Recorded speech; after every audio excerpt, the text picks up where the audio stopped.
You want to look out for that full interview, which is later on the show here on the AM show. Now, women in engineering Ghana have put together a proposal to re-engineer markets in Ghana for COVID-19 and beyond. This proposal has been submitted to the Ministries of Local Government, Water Resources and Sanitation, as well as the Gender Ministry. It is meant to protect traders during and after COVID-19. Live FM's Kwesi Deborah has more in this report. Members of the association selected 3 markets in Ghana, of which a Joseph market in the Ashanti region was part to donate nose masks, Veronica Backers, sanitizers, soaps, tissue papers and palm baskets. They also educated the women on COVID-19 preventive measures and food hygiene. The proposal details how the current situation at the markets could be improved in terms of sanitation, infrastructure, food hygiene and places of convenience. Engineer Na Lamkai Kwe Ballard is executive member. We have been here several times and we've noticed that people are not aware of the effects of the virus and they are not practicing the measures that will prevent it. So the government needs to act fast if we want to cut down on the number of cases in the country. Women in engineering is ready to partner with any municipal assembly or any other institution that wants to help in putting measures in place. If your market is small, find a bigger place, move the market and arrange the people such that when we come to market, we'll be able to buy conveniently. This is going to stop the farmers from getting a lot of losses. If they're not able to sell their produce, they will not make money and the economy will be affected. So if the market is small and we can't ensure social distance, let us get a bigger place and separate them. Most of these people are the farm produce markets who just have to sell the perishable goods. You cannot stop them from selling their goods, but you have to make sure you protect them and the people buying. So we are ready to offer technical advice to all the people who are in charge of the market so that we'll be able to effectively ensure social distance, wearing of masks and the washing of hands. So Women in Engineering is ready to serve and work with any officials, be it government or private, to be able to solve this problem and promote a healthy market. Queen Mother of Ejoso, Nanaya Santwa II, thanked the association for the gesture. She admonished the Municipal Assembly to ensure the traders observe government's directive on social distancing. Rare, but if it's a rare, social distance no cry into me, Emma Dinya Juma, Moamuba Jayimu, social distance be any Jayimu. The disease is real.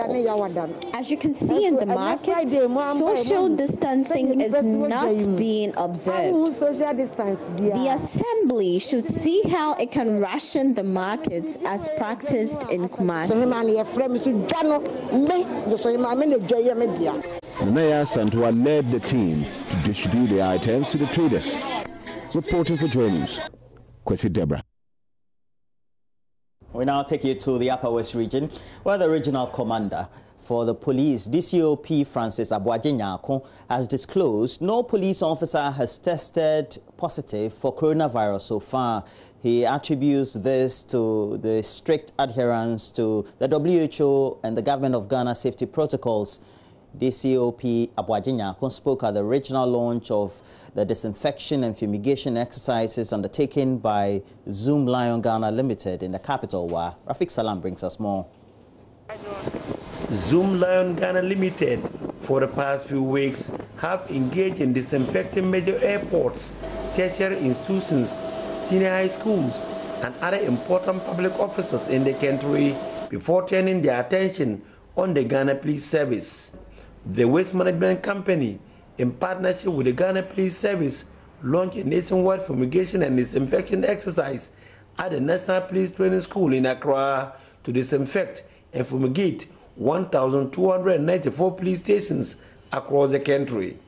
The exercise, which is in line with the government of Ghana's fight against COVID-19, is to ensure that all the 1,294 police stations nationwide are disinfected and fumigated to help control the spread of the coronavirus.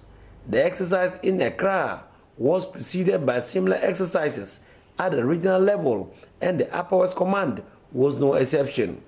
The event in the Upper West region was well attended by some senior officers of the service and dozens of junior rank officers who mounted a parade for the launch of the exercise.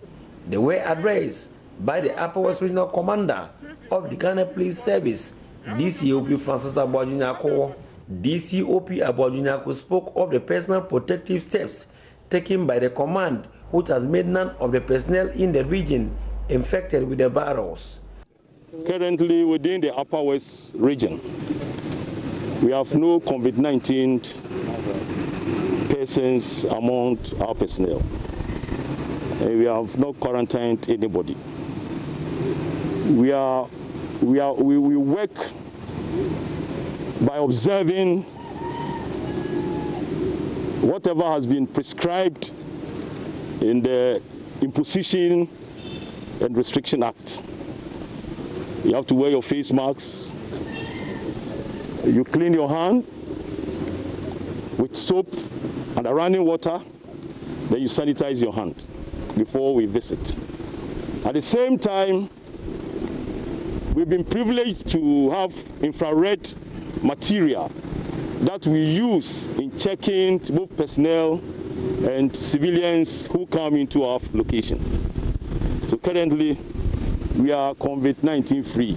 Upper West manager of Zoom Lion Ghana Limited, Emmanuel Borsulu, stated that the company sees the police service as one of the important public places in the country, and hence they need to pardon them to conduct the exercise. We are all aware of the ravage that COVID-19 has caused worldwide and even in our country. And the police are an important organization, and by their work they interact with the public.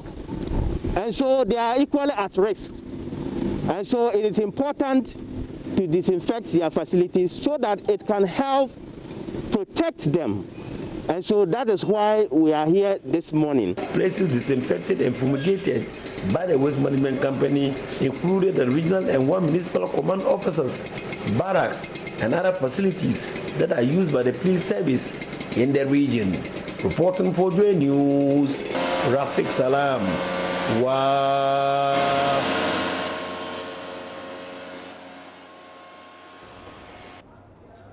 And on that note, we take a break. We'll come back with the newspaper review. You want to stay with us here on the AM show.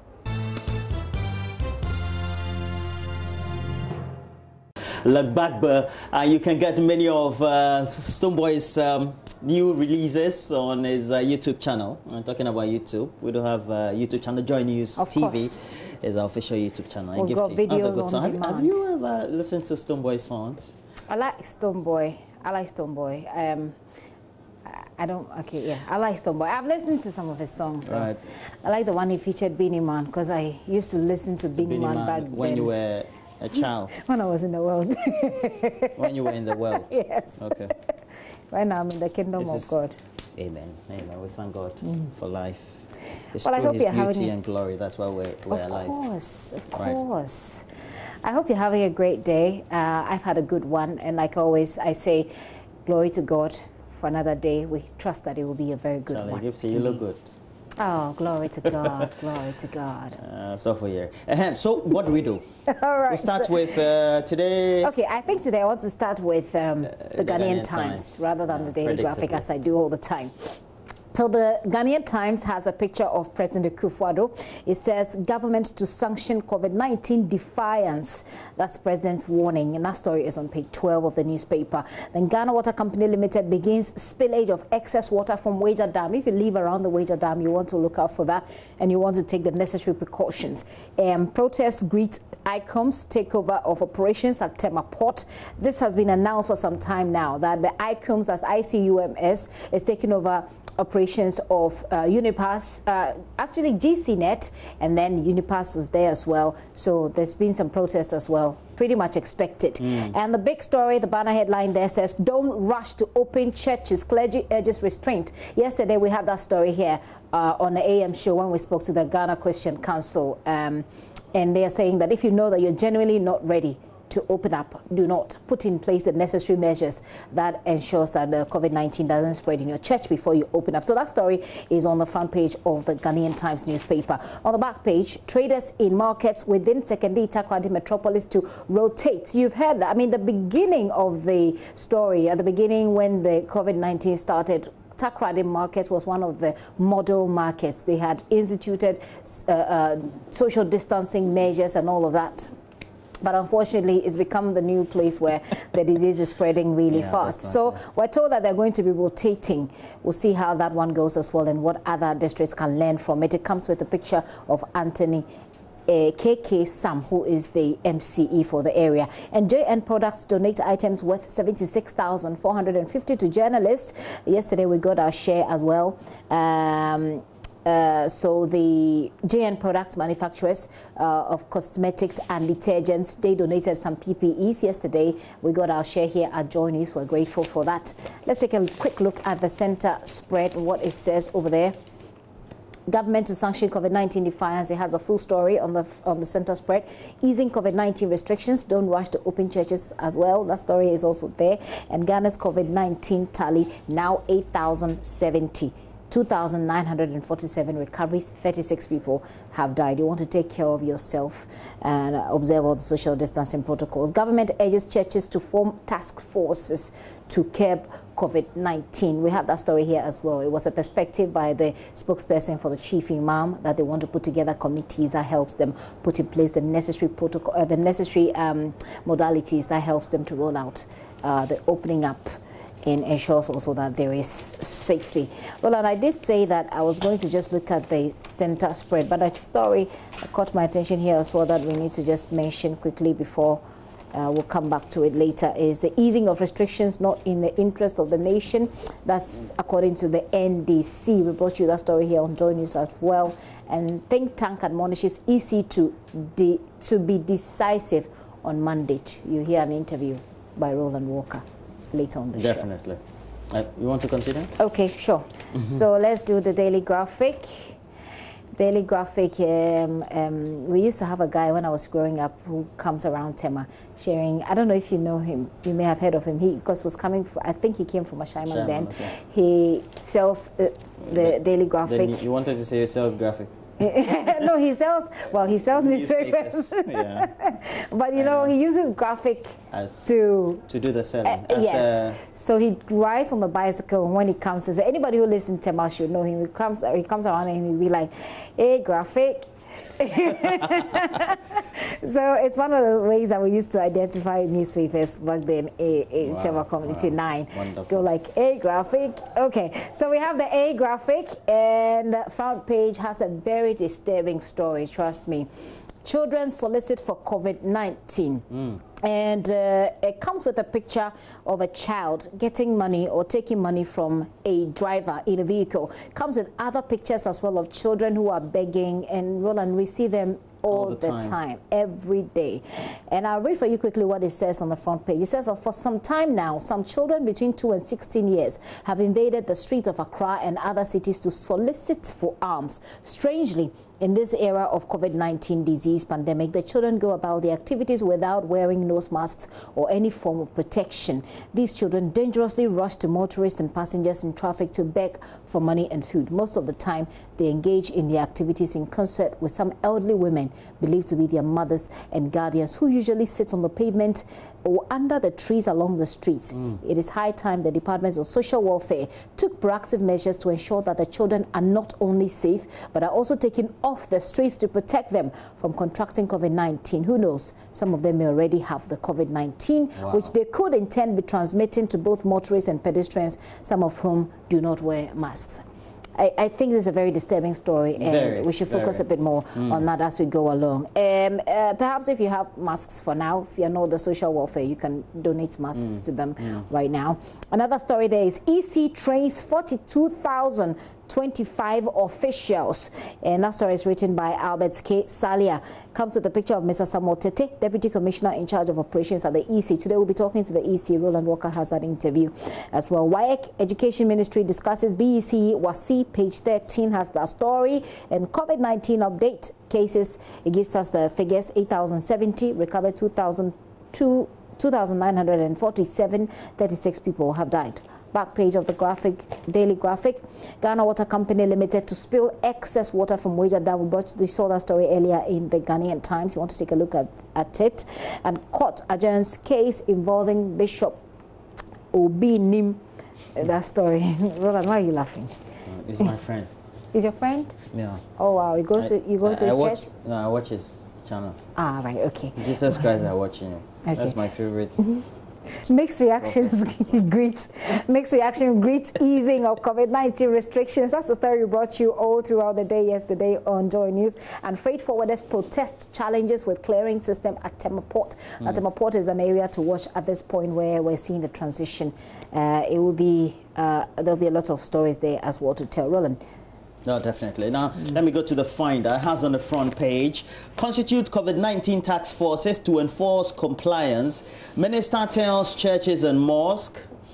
We tried calling the whole of yesterday. The Minister for Chieftaincy and Religious Affairs, he says that from 7 p.m. you issue a statement.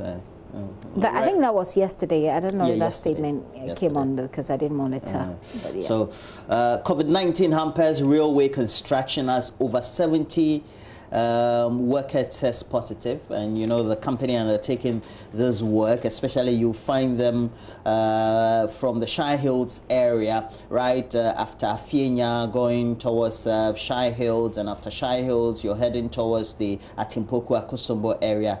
AFCONs, they call them, and some of their workers initially were the first batch of cases that were recorded in the eastern region. But it's good news that at least they're being taken care of.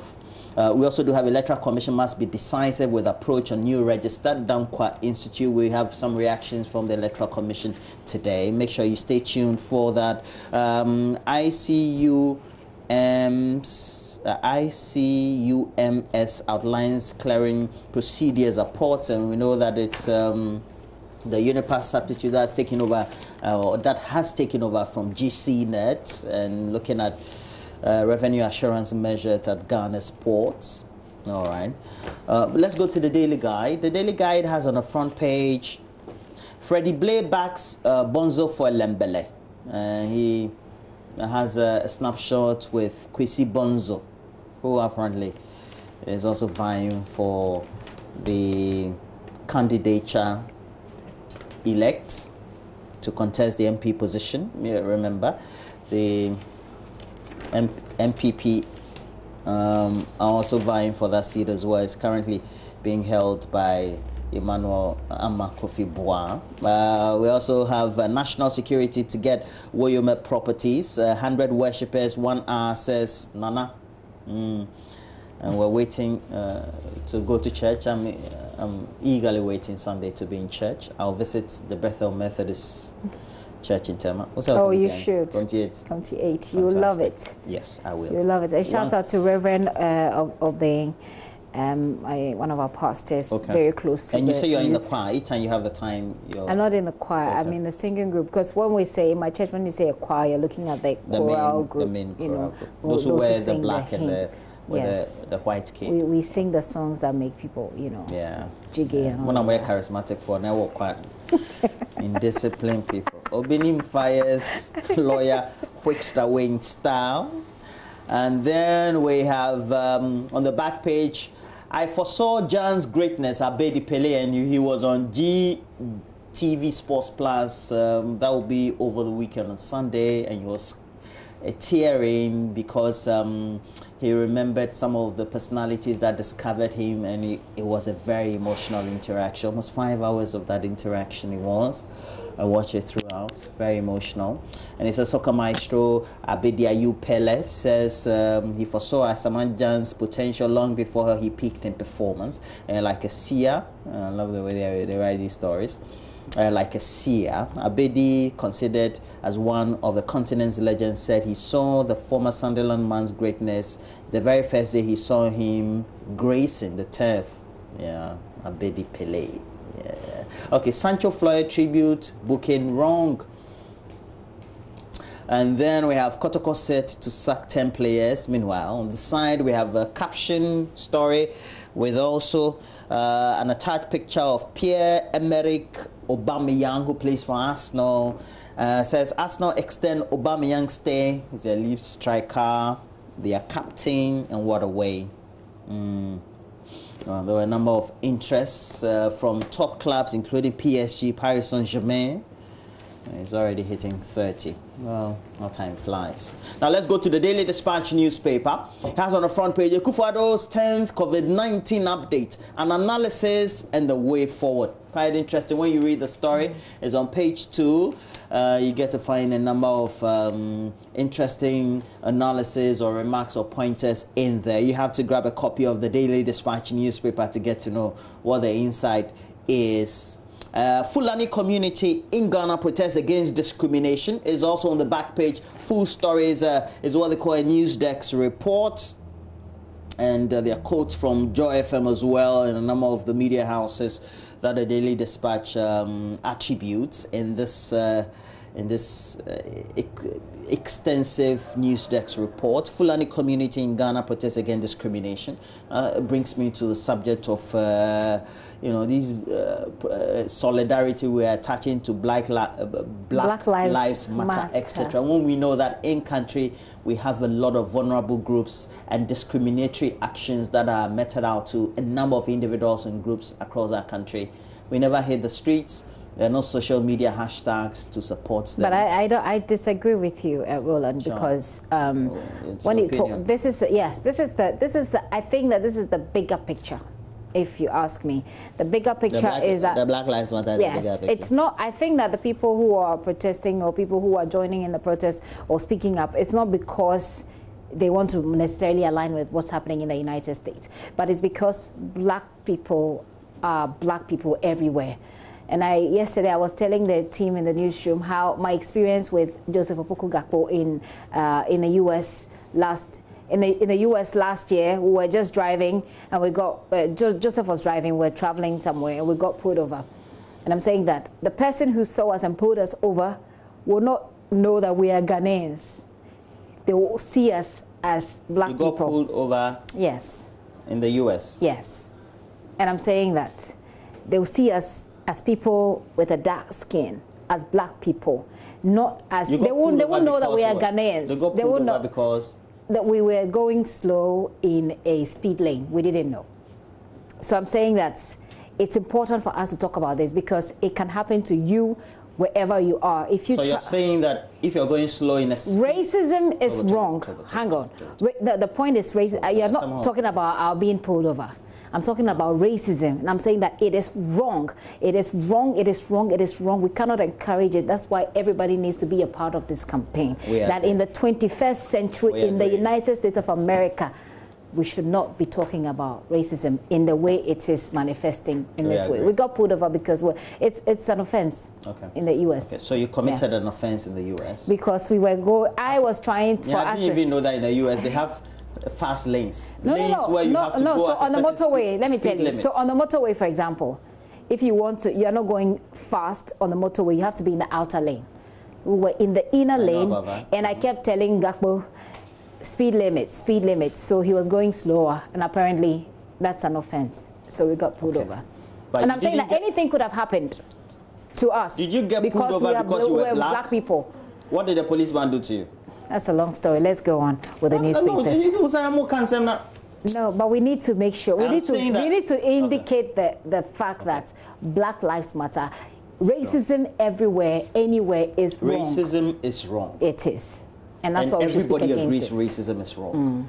But I'm saying that we shouldn't be living lives of double standards. What's life of double standards? My friend, there are a lot of actions and then discriminations that are undertaken in respective countries in Africa. Oh, but that's a different matter. That's a different matter. It doesn't negate. That's a different matter. It doesn't negate. Lives are lost in respective countries in Africa every time. Give me an example. Because you go to the DR Congo, constantly we have oppressions from government on their own citizens. That's a different matter. That has to be discussed differently. But racism, people talking about racism doesn't take anything away from the discussion. So why is it that we don't attach the same sort of solidarity and strength and martial resources to be able to clamp down and then call out some of those actions proportionally? I agree. It's something that we all need to I agree. But the point I'm making is I do not use that to negate what other people are doing about Black Lives Matter. That's my point.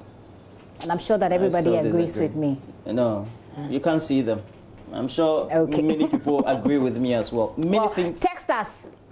Send us a WhatsApp on our WhatsApp line and let me know what you think. Can you just say, because everybody is talking about Black Lives Matter, that we have left our bread and butter issues and we're talking about Black Lives Matter? You just read a story on the front page of the Daily Graph. Black Lives Matter, so it's not necessary. I want to hear from you on that one. On the street, yes, that's a problem. We need to deal with it. You and I should hit the streets and that's protest a problem. for all these cases to be rid of the street. We can do that. We can do that, but it doesn't stop us from also contributing. But the racism and the protest and the solidarity takes precedence over the concerns that we have. Not necessarily. You can always, nobody is stopping you from going out to protest for this story. Anyway. Okay, anyway, but I still want to hear from you. Do you think that because there are discriminations elsewhere, we shouldn't talk about this bigger picture of the discrimination? I think by all means we should talk about it, but it doesn't negate, one doesn't negate the other. Both are wrong. You have any I do. Okay, so I have the I do. You have the I do issue? No, I just liked it the way I said that I do. So I was just reflecting on it. The Daily Statesman. Errant churches and mosques will be closed down. Government cautions. It comes with a picture of the Information Minister, Kojo Opon-Nkrumah. Obiamwa, Deputy Minister for Local Government, says here, urges electorates to ignore anti-new voters register campaigners. That story is there as well. And the banner headline there says, EC lied to Supreme Court in 2012. That's the Daily Statesman reporting. And DI takes on Charlotte Osei. That's Dankwa Institute takes on Charlotte Osei. Mahama over voters register illegalities. That story is on the page 2 of the newspaper. George Floyd death. Here we go again. Jordan truly pained and plain angry. It comes with a picture of Michael Jordan, who's angry about Black Lives Matter, about the death of George Floyd. All of us should be, wherever you are. And Odion Igalo, Manchester United extend strikers loan to January for sports lovers. You want to take a look at that story as well. And let's see what's on the in the center spread. Okay. So, okay, MEDA's $1.5 million lab will make GSA competitive, says Professor Dodo. It's been a while since I heard from him, the Ghana Standards Authority. And then the Ghana Maritime Authority removes over 10,000 tree stumps from Oti River. That's a process they've been carrying out for some time now. It's good because those cause a lot of accident on the river. Hold on. Okay. That's it for the Daily Statement. I want to focus on, and my pick is on the story captioned on the front page of the Daily Dispatch. Yeah. And it's captioned well on the back page. And I'm sure you can see the back page of the Daily Dispatch. It will be put on the screen. It says, Fulani community in Ghana protests against discrimination. Now, when you read the story, we have a press statement signed by the General Secretary of the Fulani community in Ghana, Yakubu Musa Bari. And plainly, and this is not the first time, talks about concerns they have over the reluctance of the National Identification Authority and its officers and assigns to register its Fulani descendants right here in Ghana. And if you trace history, the Fulani community, even though mostly are nomadic, some of them have come to live here for decades. Of course. If not for over 100 years. Now, if somebody is a Fulani person, was born here, has the descendants here, and per what the Constitution states, that person is a citizen. Of course. Okay. And we have ways by which we can do verification of people who we think are alien to our country, but still could attest to the fact that they have a right to be citizens. I think that's that. And I think that we need to put our minds to some of these related issues. That there are people who need to be protected in our community who form the minorities or the vulnerable. And especially related to the issue of citizenship, we need to ensure that we treat everybody equally. Now, I've lived in a community in which we have people who trace their descendants to Nigeria, to Benin, and I'm talking Ashaima, and you ask this person, why is it that you're not considered a Ghanaian? And they will tell you, because I speak a language that is not indigenous originally to our country. I'm not usually accepted. Well, I don't know. To have a passport. I don't know, see. To acquire citizenship. We have seen in this country people who are non-Ghanaians who are holding Ghanaian passports. I think that there are checks. I don't know what the story says about the basis for the concerns of discrimination.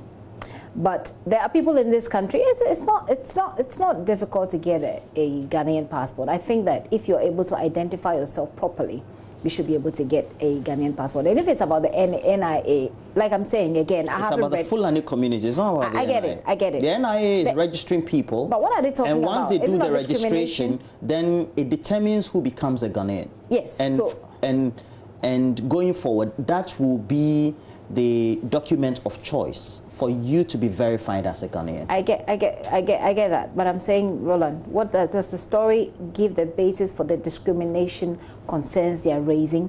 Because if, I don't know why, are they saying that people around them don't want to live together with them in harmony because they don't feel they are Ghanaian enough? Or are they saying that they want to go through some processes and they are being disallowed from going through those processes because they are not being identified as Ghanaians? Those are two different things.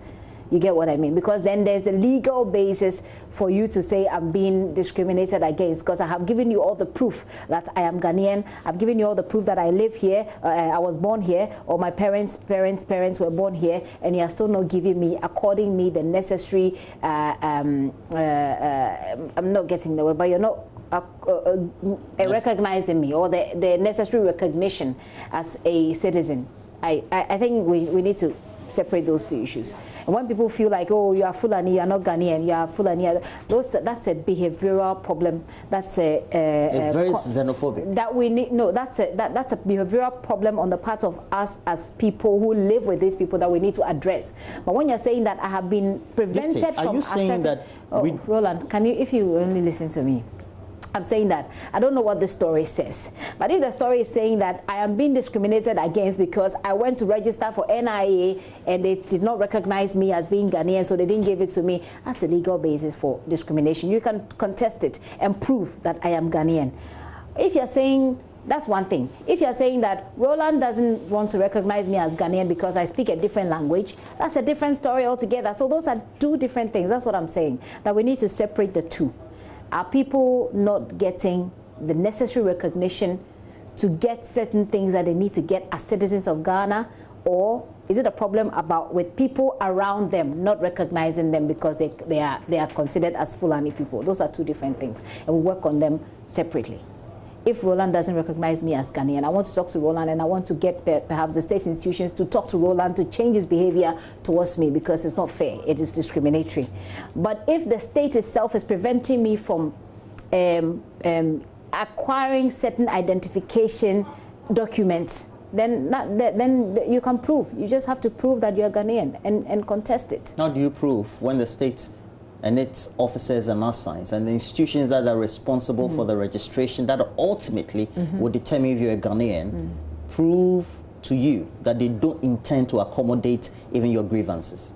No, that's simple. The Constitution is clear. What do you do? You go to court? No, you said it. A Fulani headsman should go to court. No, hang on. The Constitution is clear. We should not also lose sight of the fact that there are people who would want to be afforded all the necessary recognition that Ghanaians get who are not Ghanaians. You and I know that that happens. There are people in this country who own Ghanaian passports who are not Ghanaians. We know that as well. So in the quest to make sure that people are not discriminated against, we also have to protect our identity. We also have to protect our own. So if someone is not Ghanaian and they are trying to be Ghanaian, Gifty, this makes a double standard. You're supporting Black Lives Matter and anti. I don't know why you keep mixing up anti-Trump sentiments. I don't know why you keep so. And these are all. If I am not an American, and these are all targeted at Hispanics, Black community, people of African origin who have become African Americans. Really, and all of a sudden you are saying that if somebody is you keep mixing the issues. No, I'm saying that we should stay on the same lane and attribute our own values and principles to what we think should exist elsewhere. If you're Ghanaian, you're Ghanaian. You prove it that you're Ghanaian. Okay. If people around you, if people around you are discriminating against you, pure double standards. I don't understand. No. Anyway, in this conversation. Okay, I think you're mixing the issues. No. If I'm not, I can't go. Plainly, all I'm saying, Gifty, is that we have peculiar problems in our country in which we have minorities and vulnerable groups in Ghana, the rest of Africa, who are discriminated against. No doubt about it. Okay, let's deal with that as a problem. So why is it that we don't hit the street, we don't have hashtags, we don't organize protests, mass up to focus on such issues? People are free to do so if they want to. Okay. People are free to do so. You are free to do so if you want. Why is it that we don't know? People choose what they want to follow. People choose what they want to follow. Let's do myjohnline.com. Please do myjohnline.com. But I think that, from my pick is the Daily Graphic story that shows children begging for money on the streets, being pushed by their parents, whoever they are, their guardians. This is going out. Look, let's deal with the problem. Hitting the streets, well, if you want to, that's okay.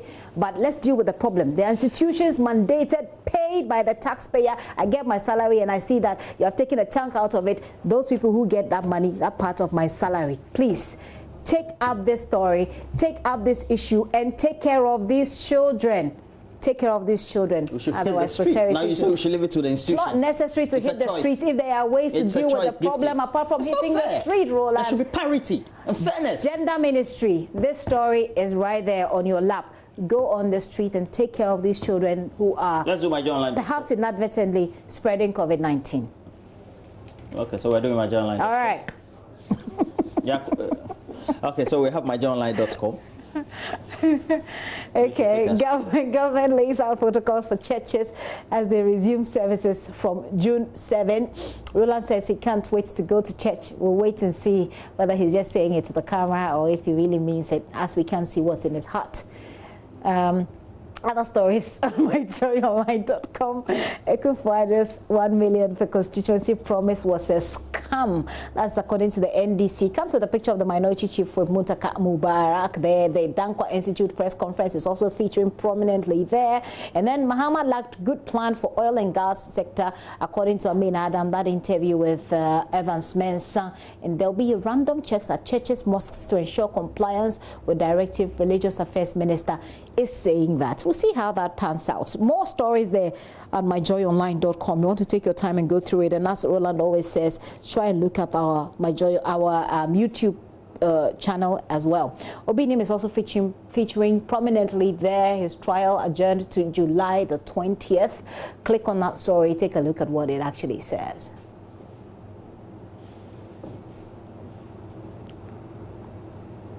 Okay, so that's it for myjoyonline.com. Definitely. And we have to take a break for sports, Gifty. By all means. Okay, so we're doing sports when we return from here. And then we have the big conversation coming on. Roland Walker has a one-on-one interview with the Electoral Commission. Now, they are starting the pilot of the registration process today. Very interesting. I want to listen to that conversation myself. And I think you want to really, but you heard it already. Oh, we listen. When you're interacting, it's not the same like you. Anyway, it's good to keep listening. Yeah. Keep listening as well so that you can, absorb the message. Let's do sports.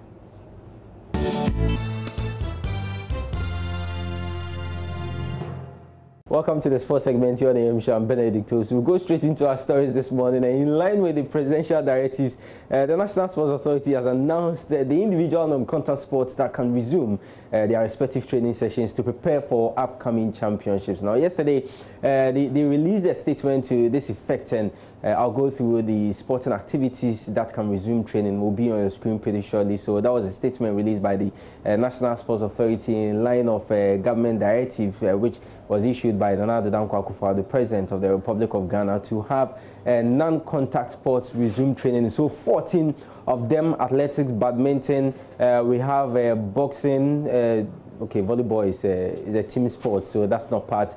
Squash, canoeing, rowing also is part. The 14 will be on your screen. So non-contact sports to resume training sessions, as I've mentioned, and we'll get that for you. And so there you go. The 14 that I was talking about, I mentioned athletics, talked about badminton, table tennis, we have tennis, golf, powerlifting, weightlifting, cycling, drought, power sport, and the power sport. We are talking about the individual non-contact, that's power sport, rowing and canoeing, baseball and softball, horse racing, and then squash.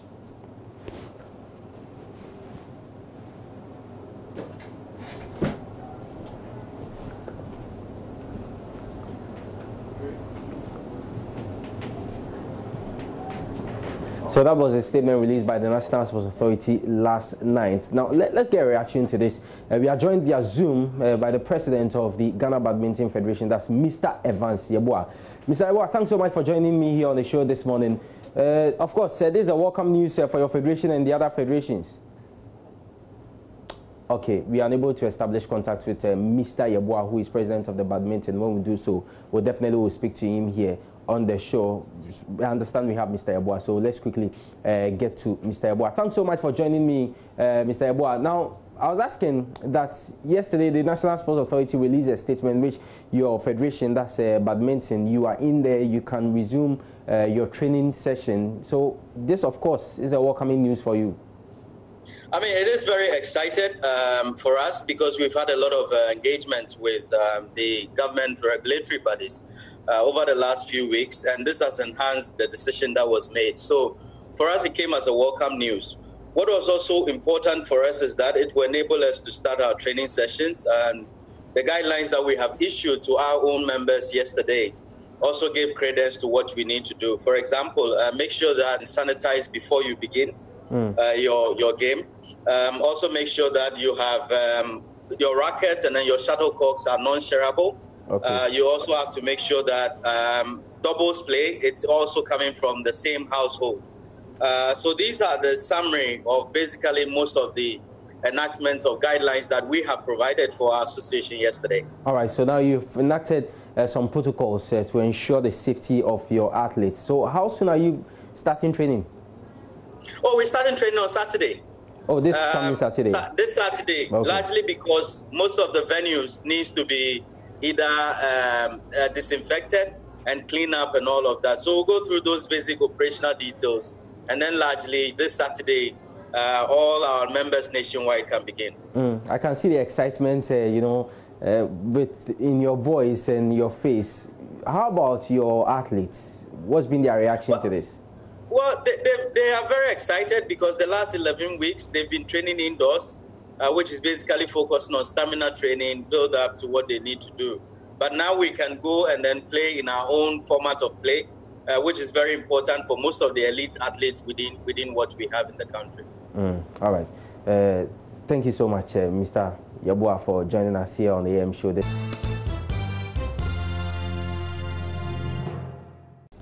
And we had a conversation with Dr. Srebo Kwaku. I'm interested to hear that conversation. You know, the EC has been bent on going ahead with this registration. The NDC has opposed it. In fact, civil society organizations have opposed it, including Imani Africa, who went to the 248-2's palace yesterday. So, shall we listen to Dr. Srebo Kwaku with that interview? Well, definitely. And it's on the back of the pilots of the registration exercise, which are starting today and continuing tomorrow. We're here to speak to Dr. Srebo Kwaku. He is the Director for Electoral Services, but it's also important that we start the interactions by first saying that, look, it's a good time to be here. Good morning to you, sir. Good morning, my brother. Good morning, my brother. Okay, but for all the related things, what will be your own observations so far about what the preparations have been with the Electoral Commission based on the announcement that you've given the Ghanaian public? Thank you very much. And I think you can see around that we are busy preparing for the activities. And I think we are on top. And God willing, we'll deliver as we have planned to do. Now, there's one related issue about the announcement, predictably, for the start of the new registration that we're going to have for the voters register. But you also did indicate as a commission that there will be a pilot phase. Can you take us through what steps have been taken so far and when it is expected? Okay, once you've talked about the pilot, let me talk about that one first. Once you have the new system, we need to put it to test. We have done 2 tests already at the head office here. So we want to go to the field and check because they have different environment. If it is in the northern section, the heat is a factor. If it is the coastal regions, the coastal waves and the rest are also factors. So we intend holding the pilot in each of the regions tomorrow, 2nd and 3rd June. So tomorrow and Wednesday, we are doing the pilot at the various regions, all the regions simultaneously. Okay, so for 2 days. The pilot is definitely on the 2nd of June? 2nd, that is tomorrow, and 3rd, 2 days. Okay. But for the related issues about the reactions when the announcements were made, what's the position of the commission as far as that is concerned? We have on the side the concerns being raised by the NDC and some of the parties, and then also after that IPAC meeting, what were the arguments for? Okay, I would say that we had a IPAC meeting on Wednesday, and as usual, you don't expect everybody to be at all meetings. So the number of people who came, we discussed the various activities that we planned and they're taken. And I think 3 key decisions were taken. One of it was that we were going to start the registration from the last week of June to the end of July. That will take a span of about 38 days. That's the first decision. The second decision was to tell them about the registration processes. And we have 33,367 registration centers or polling stations, 33367. If we were to go simultaneously in all of the polling stations, we need those numbers of machines. That's 33,330. Because we couldn't afford such huge numbers, we have divided the registration centers into 5. That's why we call them clusters.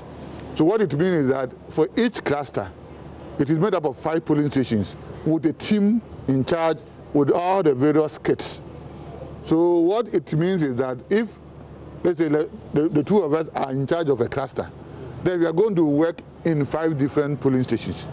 So the understanding is that when you go to the first registration center, we'll spend 6 days. Then we'll go to the second registration center, we'll spend 6 days. So we'll continue to the 3rd, the 4th, and we'll get to the 5th registration center, we'll also spend 6 days. So 6 and 5 will give us 30 days. Then in between, we are planning of, when we finish the first phase, you rest 1 day, so that if you have run short of any equipment, resources, materials, you go and retool.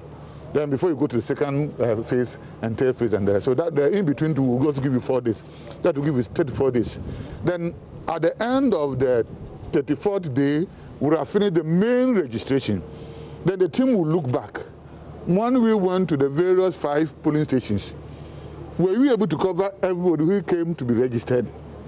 Maybe there were some interruptions by, it could be rain, could be whatever. Then we said, okay, we have finished everything, so there's no need for any mop-up. Or because of A, B, C, we need to go to the 5th center or the 4th center. We have 3 days that we call the mop-up. So we use the 3 days to do the mop-up. That will also give you 38 days. So that's how the 38 days. And that's what we agree with. That's how can you arrive at the 38 days? Exactly. Now, the pilot is supposed to be the simulation for you to test, is it the equipment or the process? Both. Because they are going to start at 7 each day and end at 6, which will be normal for every registration period. And everything that is supposed to be done during the registration will be done. People will go there, they will try to do multiple registrations. It's a form of simulation. So both positive and negatives will be practiced. But the sample population you're using is not for a real registration, but it's just for a number of people to test. Exactly. Like, if you are going from 7 to 6, depending on the number of people who will turn up, how many people were we registering? For one person, how many minutes were we spending? So that at the end of the day, we look out for the kids. Did you have challenges? Can those challenges be addressed before we start the registration? So the pilot is also to expose the kids to us. As I said, we've done them at the national level here 2 times. We call it end-to-end testing. We identified some few challenges. They have been rectified. We are now going to the field again. That's where the main business will be.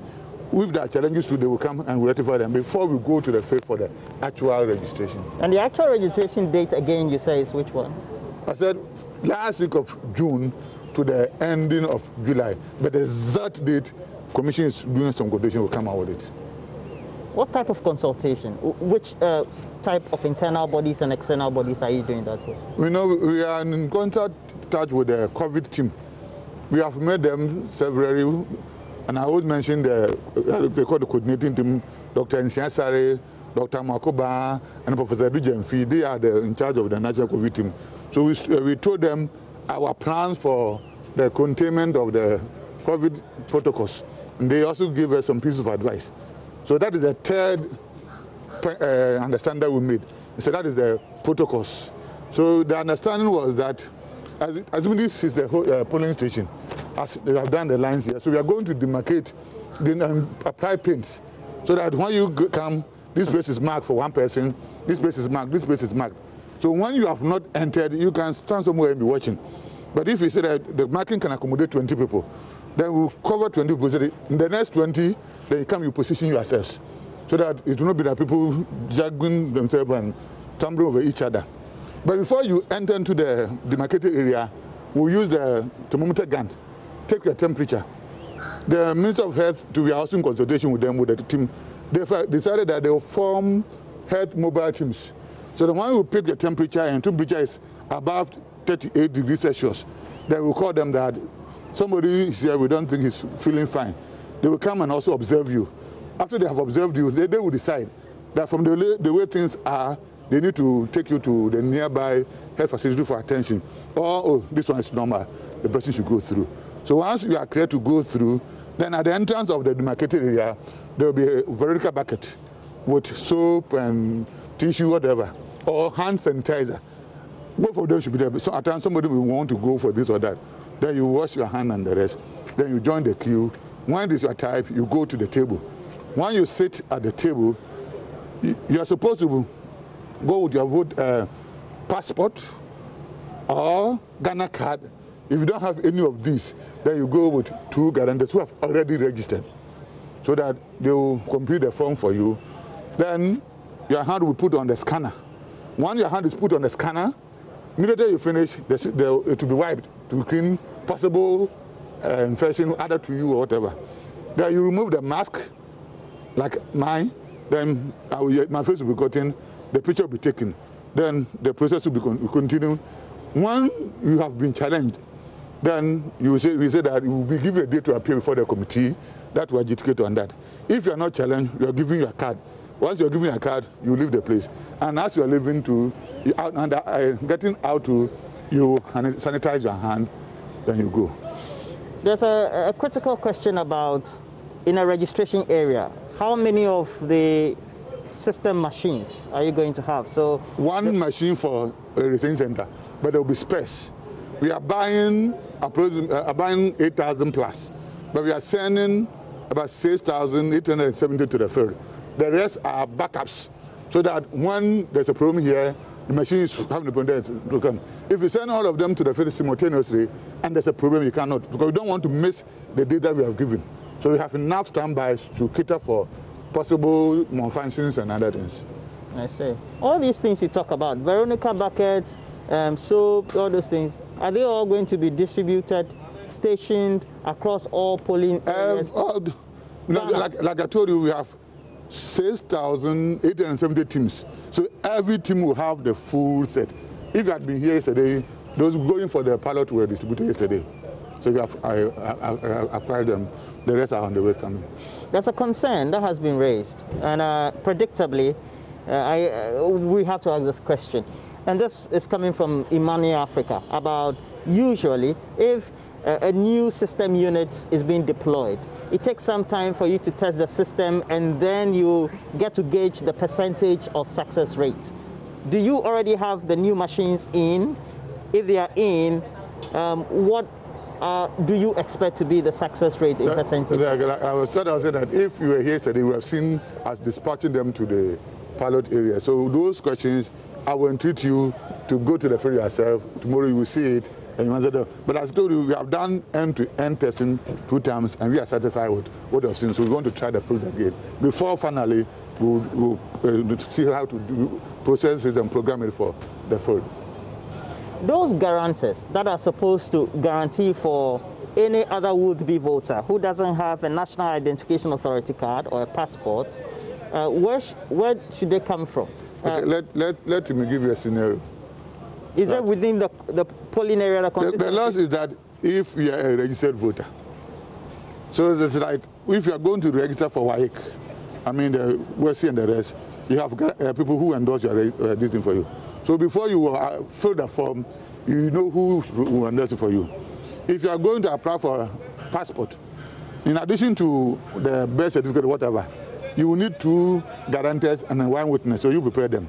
Now, assuming there is a community with only 2 people with either passport or Ghana card, well, how it will work is that you identify them early. Then those people will go, if it will be the 2 of us, we will go and register. And once we get our card, the 2 of us can guarantee for 10 people. Then the 10 people that we will guarantee, immediately they also get their cards.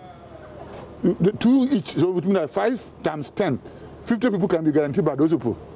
When the 50 people also have gotten their card, 50 divided by 2, 25 times 10, to 250 also go. So in a day, to the 2 people who started, you could have guaranteed for 1,000 people. Immediately you get your card, you qualify to guarantee. It's only when you are challenged that you will not be given the card. The case in court, how is that going to influence in terms of the outcome? What materials or documents you need for registration? We are saying that we want to go with Ghana card and passport. Then somebody has challenged it. So if the court comes out and says that go by the old CI, the CI is still there, it won't affect in our application. But we pray that we don't go there. So the timetable will not be affected by the decision of the court. The only thing that will be affected is that the proof of legibility or proof of qualification that will be affected.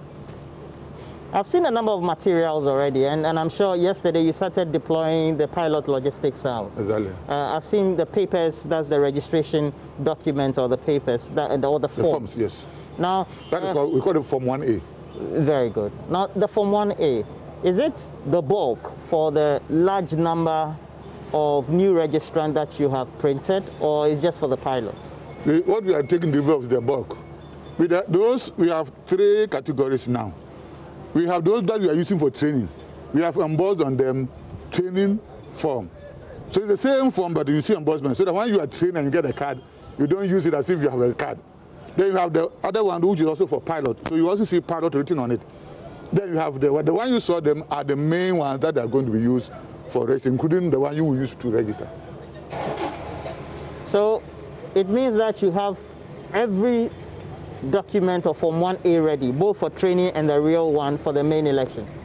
That's the registration. I will not say they are all ready because they are coming in batches. Some are already gone. Okay. We started the distribution, and as we can know, we have covered about 10 regions already.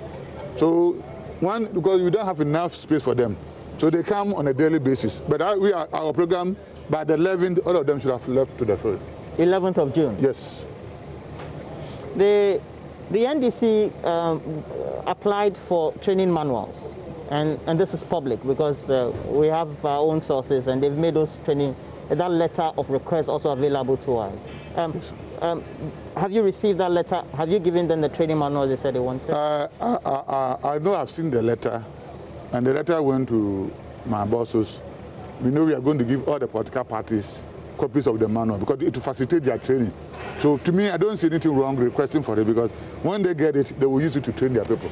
But I cannot conclude that we have been given, but they will be given if they have not already been given. How are the parties, after the last IPAC meeting, being roped in terms of consultation, etc.? Oh, well, consultations are all done at the IPAC meetings. So one after the meetings, and maybe they have questions to ask, they can call in and ask. But officially, we meet and we discuss whatever we want to do at IPAC meetings. But I know after that, some will call for, even though some of them may not be at the meeting, but they will still call you for clarification, then we'll do it for them. There's a key concern that the National Identification Authority has not been able to distribute fully and even register enough people. And this is one of the main issues, not only raised by the NDC, but also other civil society organizations. Has that come to your attention? What is the relationship that so far you've established? Back to our discussion, that if we have two communities, or for one community and there only even two people are registered, the two can guarantee for the whole community. But that's a concern. Is that not a concern? That the National Identification Authority, one of the two principal documents you need, may not finish distributing everyone. That is why it is not the sole requirement.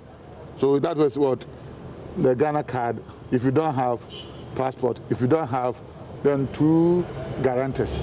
So we are not restricting ourselves to only one source. If it will be the only requirement, then it will become a challenge because people have not gotten it. But like I said, if only two people are in the community and they have the two of the four, or even one. No, but it's, two people should guarantee for you. Not so one. If it's okay, so if it's one person in the community and the other is in the next community, can he come?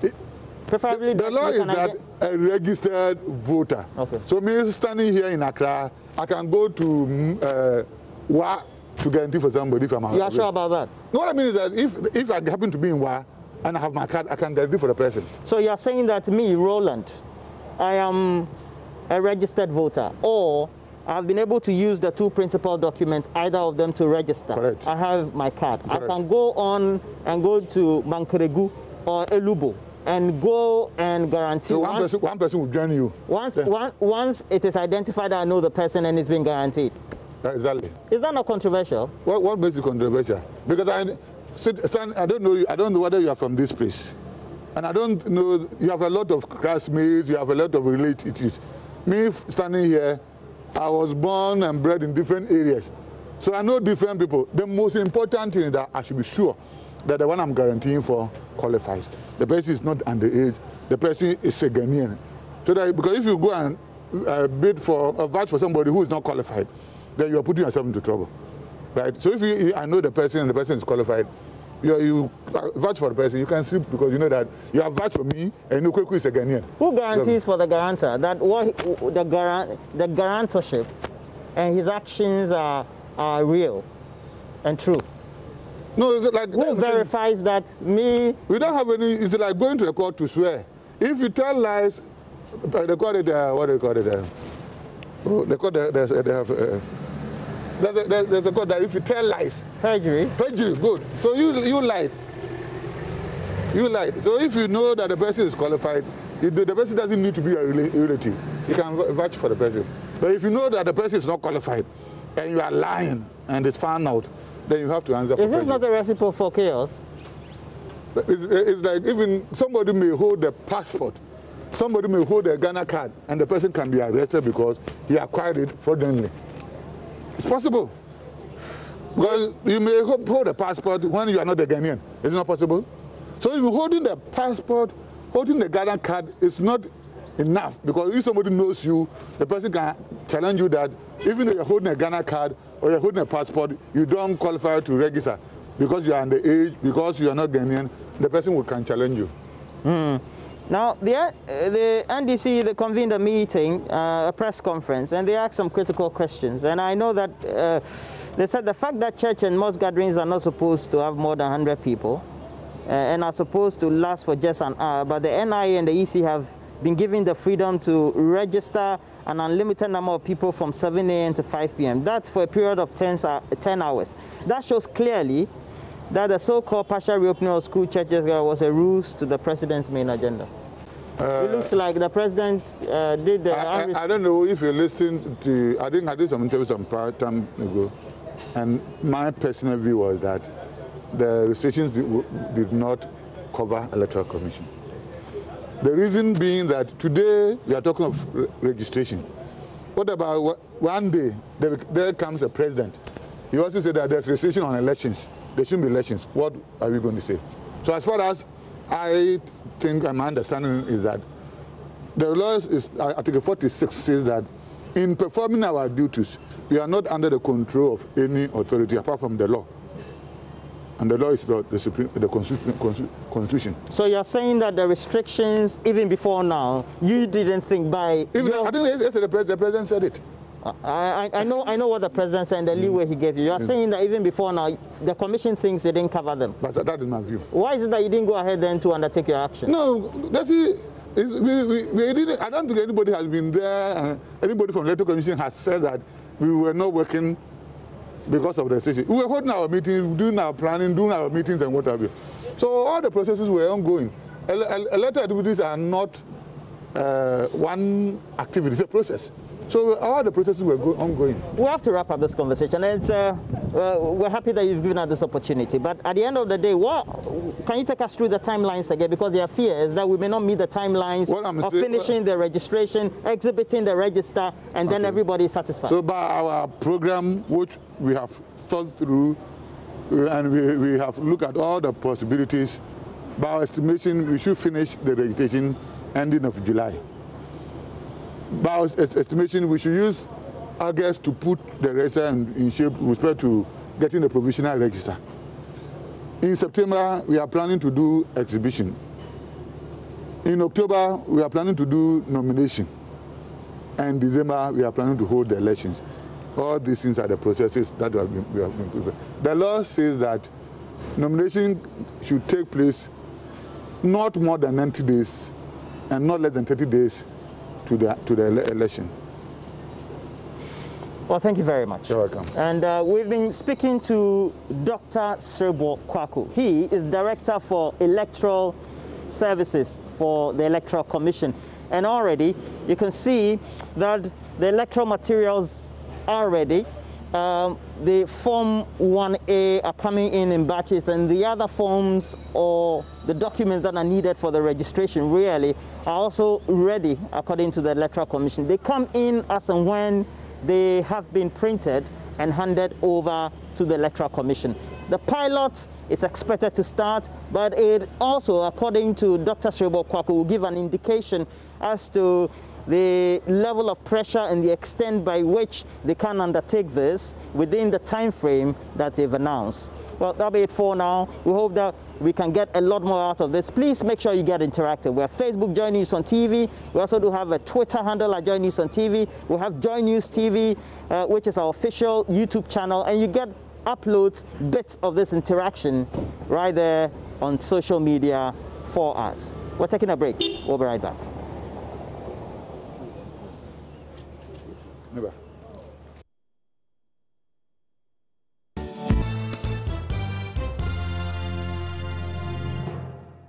Well, so we do have the WhatsApp lines available for you. A number of you have been sending your messages. Gifty will go through them, but also we're opening the phone lines. That interaction we had with the Electoral Commission, does it sit well with you, or you want to also react to it? And it's that reaction that we want. So we have a WhatsApp platform. We also open the phone lines for you to call through. The Electoral Commission, Gifty, is starting with a pilot. And I want to find out, will you go out to register? What do you think? Are you feeling safe? Do you think that just having a mask and, you know, perhaps a gloves, okay. Or use a sanitizer or washing your hands with soap? Will that work for you? Would you go out in the first place? Will you not go? Why? Those are the things that we want you to talk to us about. So the WhatsApp number 0540-109-009. Our phone lines are also open. The number is 0302-211-691. That's 0302-211-691. You can also add 2. That makes it 0302-211-692. 0302-211-692. Don't call the WhatsApp line. It's just meant for WhatsApp messages, okay? So when you do that, it becomes very difficult for me to read your messages, but people keep calling. Anyway. Anyway, let me see what messages you're sending through right about now. Will you go out to register? Okay, most of you are sending different messages, about different things. Roland, they're asking why you stopped the interview. The interview actually ended. Yeah. I guess you wanted to hear more from the Electoral Commission. Looks like we have... Will you go out to register for voters card? Okay.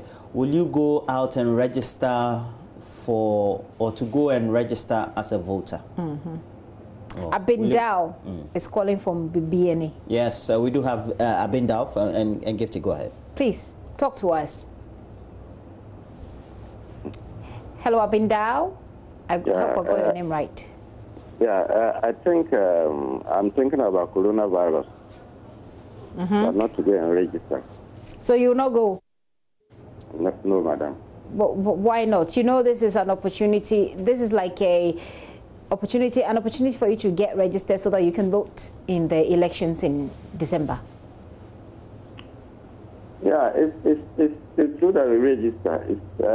It's true and better that we register. But looking at the coronavirus, we fear the coronavirus. So you will not go out to register. Thank you for sharing that with us. Abindao is calling us from BBNE. Let's get to Takrade, where Ben is. Roland, you want to talk to Ben in Takrade? Ben, good morning to you. Where in Takrade are you calling from? I'm calling from Ketan, precisely. Oh, Ketan, okay. And what would be the options for you? What decisions would you make? Would you go and register when... I think it should be very hard for me to go and register. The reason being that, you see, even during the NIA registration, those who don't have the certificate, and some were supposed to go and look at the stress and then the household they went through. Now that we are going to register for this voters' ID, you see the political parties will bring their people, and then you see the chaos and the trouble, and all these things will be popping, will come out. So therefore, I believe it will be very hard for me to go there and do this kind of registration, especially in this time of this COVID-19. Now, Ben, the Electoral Commission, based on what the law is, currently is admitting people to have their names on the register only with a passport and the NHIA card. Which of them do you have? I have the NIA card. And please, I just, when you were interviewing the Electoral Commission officer, he was saying that there is no law which bound them from doing this kind of registration. But I beg to ask, the president came out and then made these laws that nobody should go out and that nobody know of should be open and all these things. I didn't know public institution. One, it was not passed at the parliament that we shouldn't do that. So that does it mean that they have set the law when it comes to a certain point? I look at. Ben, thank you for calling us. Let me go to one of my favorite places in Ghana, Tripoli. I have Vinjay calling us from Tripoli. Vinjay, how are you doing? I'm doing well. How are you doing too? I'm blessed. How is Tripoli, by the way? Oh, we are doing great. Right. I have a daughter there. Her name is Asiata Amadou. I hope that she's fine, and I hope that the military officers too there are doing very well. Congratulations to them for the work they are doing there in Tripoli. Will you go out to register? Yes, of course. Benjay, go ahead. You're on air. Yeah, of course, we'll go and register. We'll follow the protocols and then observe what the Electoral Commission will be given to us. If we do not go to register, I think December 7th will be another problem for us.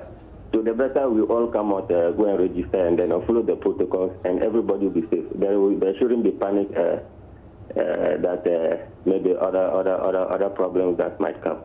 Okay. Vijay, thank you very much, and I hope that Tripoli is observing the protocols as well as keeping safe, and there are no fights at the moment. Bruce is calling from Kwashiman. Bruce, talk to Roland. Good morning. Good morning. Please, I don't think compilation of the voters register is necessary for now. Why so? I think the government should be thinking about the pandemic and how to curb it. Compilation is necessary. Right now, the conversation has moved on. The Electoral Commission is going ahead anyway. They've already started the pilots today, and we'll be connecting to Maxwell Agbagba, who is on the ground for us. So they've started already. What do you say? But for me, I'm not going out to register. You won't go out to register? No. I think we should ask him whether he has any of the documents. Do you have a passport or... I have everything. Okay. So why don't you go out and register? It's not necessary. And I'm a breastfeeding mom. Going out and make time. So you don't mind that? You don't mind even if you're unable to vote in the elections in December? I wouldn't mind. The name is Ruth, not Bruce. Oh, right. Sorry for that. And thank you so much for calling. Give your baby kisses for us this morning. That's so sweet, Gifty. I know, that's so right? sweet. Yeah. Oh, well, let's go to Newtown, just across the street, I would say, literally.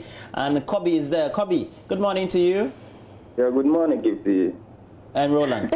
This is so discriminatory. It's not fair, Kobe. Because you're man.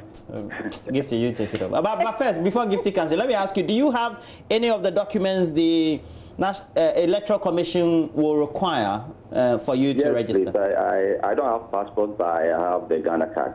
Okay. Lucky you. So are you going out to register? Yes, I'm going out to vote. I don't even understand why this question in the first place, though. I don't see the reason why people are kind of bothered. They cannot go out to vote, because I believe we all go out to the market. We also bought church and all those things. So what's the danger in here? The danger is that there will be a lot more people coming out as well. The expectation. I mean, that's if you're. Hang on, that's if you're arguing from the side of those who say they will not go. That's their danger. Yes. Because I don't see the reason why they are still not to go out there. Okay. If you go to the market is crowded. So you are going out by all means to register. Yes, please. And yes, it's my right. I have to get my by all means voter card to vote. Yeah. Kobe, thank you for calling us. You're welcome. Roland, we're going to your hood. Yes, calling from my town, Ashaiman. We have Ochre. Ochre, good morning. Good morning, sir. Where are you calling from in Ashaiman? I'm calling from Ashaiman. Which part? Newtown. Newtown? Yeah. Charlie, that's really my hood. Are you calling close to the station or which area? Close to Newtown Junction. Oh, Charlie, what here? Charlie, be area papa pao. Newtown Junction. Yeah, who's a trouble but please let's go ahead, Ochre. Do you have the document to get yourself registered in the first place? Yes, I do. Which of them do you have? I have both. Oh. I have the passport. I have the. Would you go out and register, and why? I also do that because it is my civil right, and I'm not threatened by what people are saying of crowding, because if you are not to follow the protocols as slated by the Electoral Commission and even the WHO, I don't think there's any fear. People go out these days to the market, where the crowd they are talking of is not an alien. I see. Roland, I just read this message before you go to the next caller. This one says, I won't go out to register. The EC should remain neutral per the Constitution, but the current EC is affiliated to the NPP. We all know that going out to register gives one the opportunity to vote. But what if one goes out and contract the virus and in the end even die before the election? Well, it's where we take you to Asimbriku, and we have Elijah. Elijah, good morning. You have all the documents to register? Yeah, good morning, and greetings to all your viewers and listeners. Yeah, I would definitely go. Why not? Yeah. I'm asking first, do you have the documents to go register? I have the documents. Which of them do you have? And I have my passport. Okay. Okay. Yeah. But there are concerns that the others who don't have access to the passport or the NHIA card, and the Electoral Commission says, well, there's a third option of you having a guarantor. What do you make of it? Yeah, I think that's the only option that will make anybody who doesn't have the Ghana card or the passport to go and then also register. And I think it's a good step that at least there will be a provision for those who doesn't have any of the cards to also get registered. But don't you get afraid that the concern about coronavirus lurking in the air could also be of public health danger? Roland, I'm quite surprised at what people are saying, that they are free to go out and then get registered because the places will be crowded. I can bet you that those people who are saying that even go to places that are more dense than even the center that they are talking about. And they go out to do their own things. Are they telling us that they are still in the house, they don't go out, or they go out to only isolated places that are not quiet, people are not there? And looking at the directive that the EC have given to us, I think they have made the thing look quite okay for us. At least there wouldn't be any that crowded people over there when you are there to go and register. So I'm surprised at people saying that. I don't know.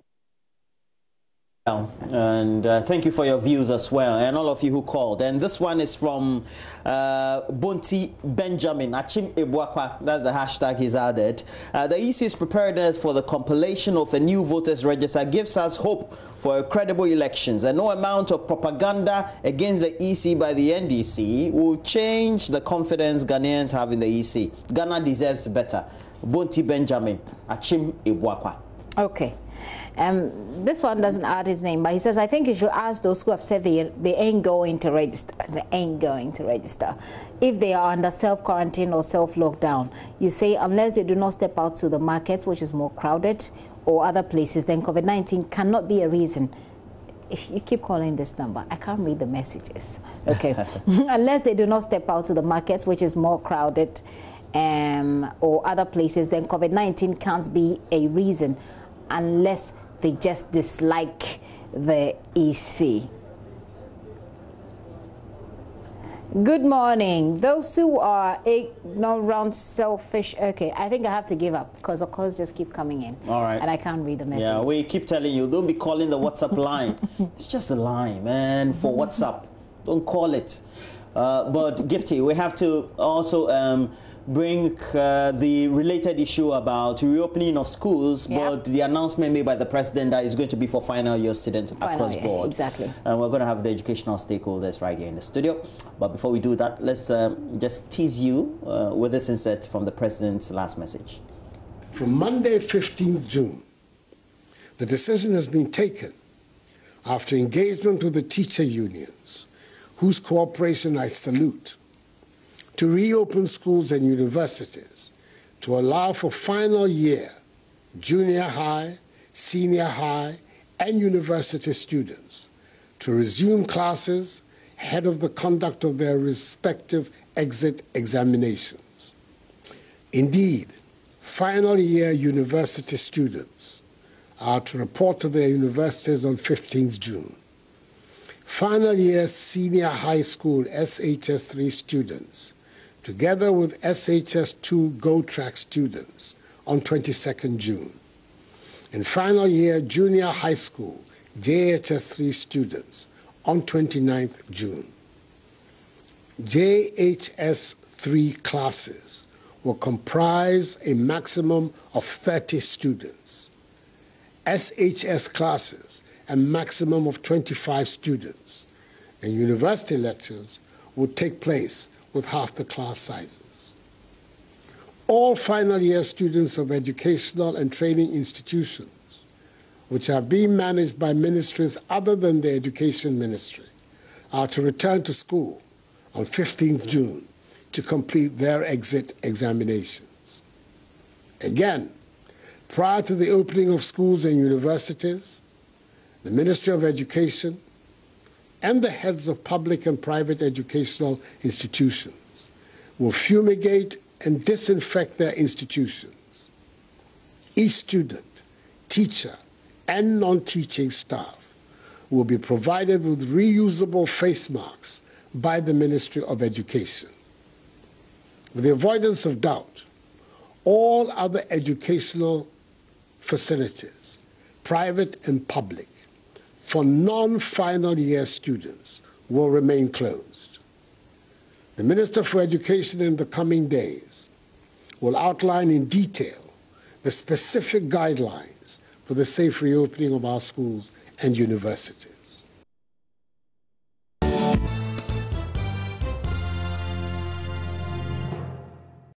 All right, so schools are, students are going back to school, health classes, reduction in the numbers. Is that the way to go? Is it safe for you? But are stakeholders themselves ready to go on with this directive? We'll have that conversation here. My guest for that is Thomas Musa. He's the General Secretary for the Ghana National Association of Teachers. Mr. Musa, you're welcome. Thank you very much for your time. Thank you very much. Okay. We'll also be having very well. We'll also be having Ayikwe Awole Adukwe, the PR for Concerned Teachers of Ghana, joining the conversation, and then Isaac J. Hyde, NUC's president. So, Mr. Musa, let me start with you. Are you ready for this? NAT's position. Yeah, thank you very much. This question could be answered in three folds. Okay. The first one is that, if you could recall, some time ago we came up when the COVID issue started, or the pandemic started. We indicated that there was a need for the schools to be closed down to enable us to prepare well and come back. Okay. Having said that, about 2 weeks ago, the Director General of the Ghana Education Service sent us a letter indicating that we should submit our proposal in case the President announce or give the kind of direction that there is a need for the schools to reopen. We can then take it out from there. So we submitted some proposals or some concerns to the Director General for the honor submission to the President. Among them is what the President listed, including the fumigation of all the schools. Okay.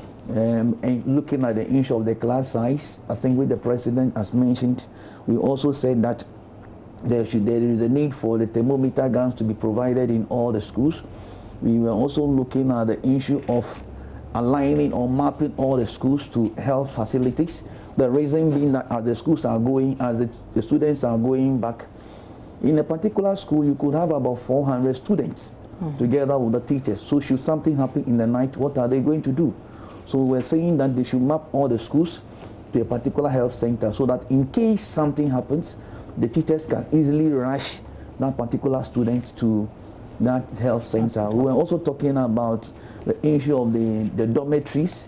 We need to ensure if the dormitories, if some time ago the dormitories that can take about 60 or 50, we should ensure that we reduce those numbers to the barest minimum to enable us contain. As to you speaking about the issue of the Veronica bucket, running water, the sanitizer, tissues, and all those things, we've mentioned them. Now, we also indicated, given the time and given the circumstances that the teachers have found themselves, particularly the JHS3 students who, the teachers and the SHS final year teachers who will also be going to school, we are saying that some kind of incentive should be provided. In fact, the fundamental thing we indicated when we met the President was that opening the school, taking wholesale will not be in the best interest of the country. And thank God that we are now focusing on the students that are about to exit. And we're saying that that's the way to go. But like we have said, even though the President has spoken, we are expecting that this morning, as the minister meets the press, as he's going to engage meet the press series meeting, we are hoping that he will then bring out the policy guidelines and all the resources that are needed to get it done. We don't want to, by 22nd, when the students go to school, it will happen that the face masks are not in, the Veronica buckets are not in. We are hoping and believing that once the President has spoken, the duty bearers will take up the mandate and deliver according to what the President has directed. 22nd, between now and 22nd, do you reckon it's enough time for us to put in place all of these measures to make sure that there isn't spread, or if someone has it in schools? Is it good time for you? Yeah, the president has spoken. I believe the president. Even if the president has said next week, certainly he has spoken and he knows what he's talking about. So once His Excellency has spoken, the onus now is on the Minister of Education to ensure that all the policy guidelines should be put in place and the resources needed to get it done are all in place to enable the Ghana Education Service run with it, so that they will activate the regional directors, the district directors, and the school heads to get it done. So once the president has spoken, that on the 22nd, the SHS students, the final year students are to go back to school, I trust the president. Well, the president can speak, but speaking is one thing. So whether or not on the ground we are ready to do the right thing that will even make the president happy is another. So the president also announced that churches can open, but some churches are saying we're not ready, so we can't open. In fact, the Christian Council is saying that if you are a church and you know that you're genuinely not set up to make people protected, don't open. So the proposals that you sent to, like you're saying, you sent for consideration, did it include when schools were supposed to reopen? Yeah, let me explain this. See, once the president has spoken, these things are already in the budget. Let me give you some few figures. If you look at the 2020 budget, it is in there that 397,500 students, that the public school, JHS, they are going to write the exam this year. Okay. Now, when you take that one, so approximately with that public schools, approximately we can say that 400,000 JHS students will be writing the exam in 2020. 400,000. Yes. Then for the number in the budget is 397,500. If you take that one away, we come to the SHS. In fact, the 2020 budget didn't give us any figure. The 2020 budget didn't give us any figure. So, but if you look at the 2018 budget, if you do extrapolation by the figures we have there, the figures we have in the 2018 budget is 353,053. 353,053. So going by these figures, and given the fact that the president has said that the schools will reopen on the 22nd, I believe that these figures are before the president. And so the president is quite aware by the briefing he might have received from the advisors and the people that are around him, that these are the numbers we are dealing with. So if you are talking about the issue of the face masks, it means that multiply that by 3 certainly must be provided. The Veronica buckets and all those things, the teachers, the statistics are there. I've already given it out of the students. So once the president has spoken, the Ministry of Education will now have to go to work and get these things provided. And like I said, look, if the teachers and the students and the parents get to the schools and they realize that these things are not there, believe you me, the kind of confidence that they have reposed in the president, our president, His Excellency Nana Addo Dankwa Akufo-Addo, in going to the school. Can you imagine what will happen when the parents get to the schools? The Veronica buckets are not there, the water is not there, the face masks and all those things that, as mentioned by our president, these things are not there. I think it is going to affect the morale and enthusiasm and the confidence, the confidence that the teachers and the parents have in going back to school. So we believe that once the president has spoken, the duty bearers who are to ensure that these things are done, they will get it done. And this particular morning, like I've said, the minister will be meeting the press, and we are hoping that the policy guidelines will be outlined, and as I outline the policy guidelines, it will be followed, or the necessary resources that are needed to get it done will be done. Have you been engaging the ministry on Certainly. This? Before we got to this particular, we met the minister. We discussed all those things into details. In fact, he was frank with us, and together we met the president. Last week we met the director general. So we've been meeting, and this particular, so last week we met and we told ourselves, let us all hold on and listen to what the president will say. So since the president has spoken, today we'll be meeting the minister. I see. Yeah.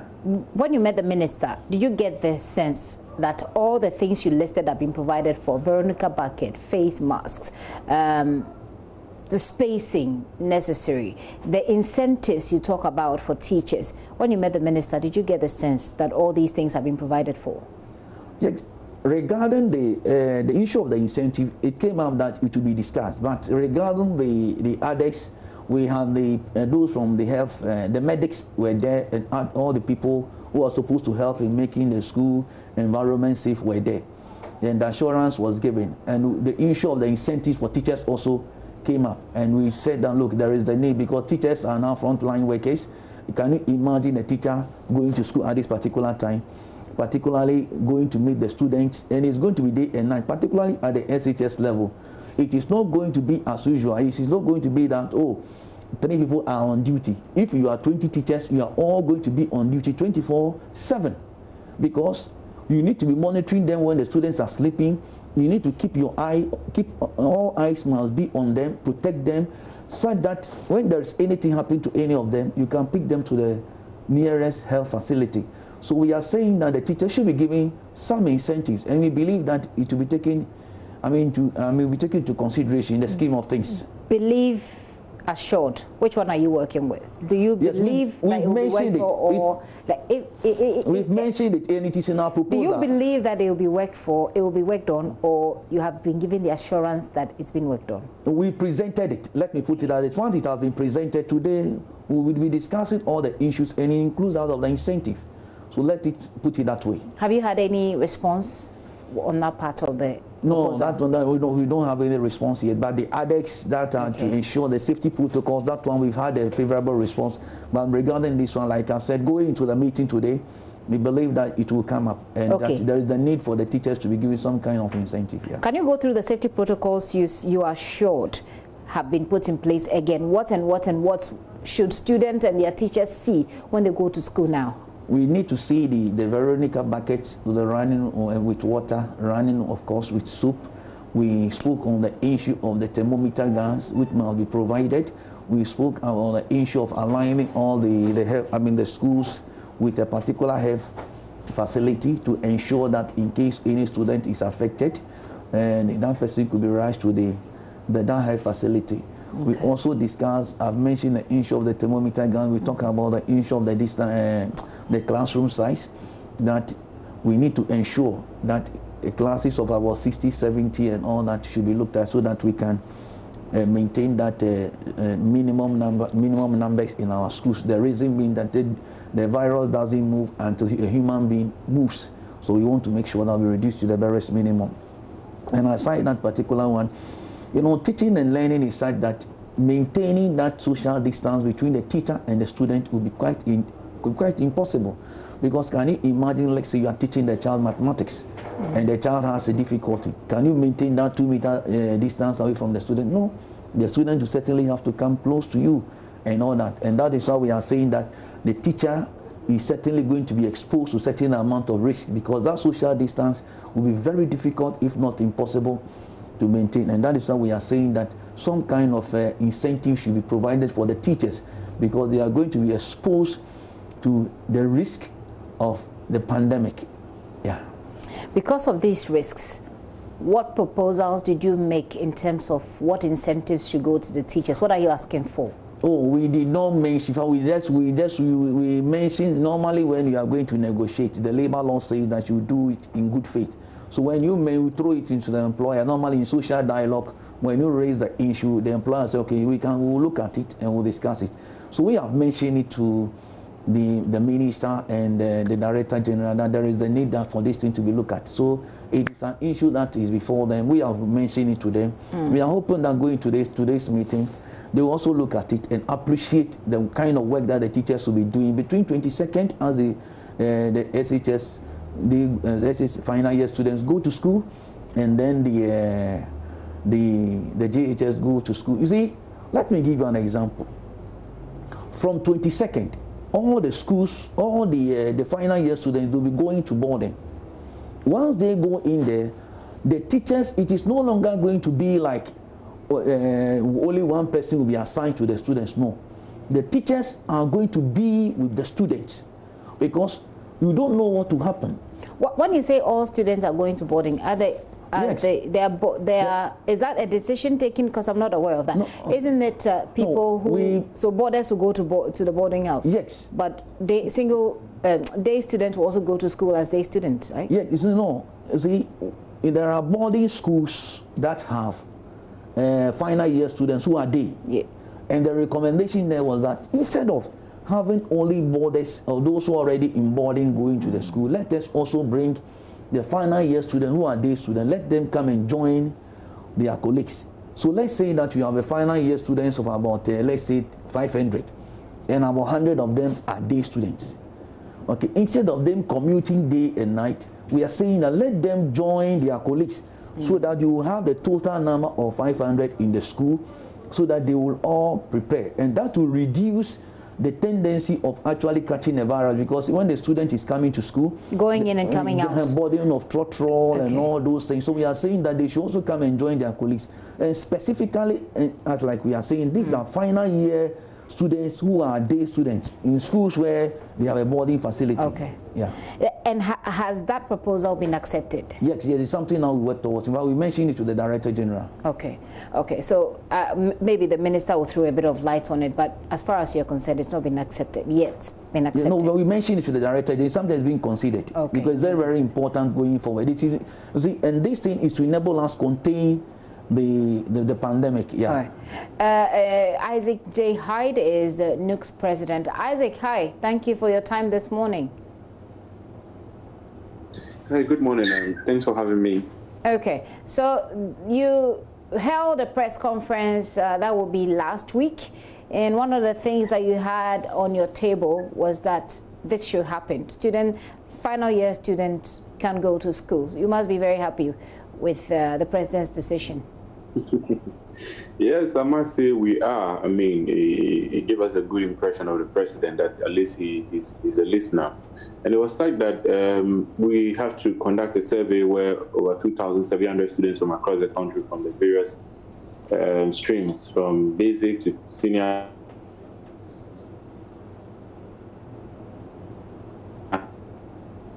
high to the tertiary, and if that is even the case, out of the feedback, we had to come out with various recommendations, of which were equally similar to what Nagrat, Junat, and Co. also presented to the presidency. So I must say that, I mean, whatever we put out there was what the president actually factored in to reopen the schools, I mean, giving focus to final year students.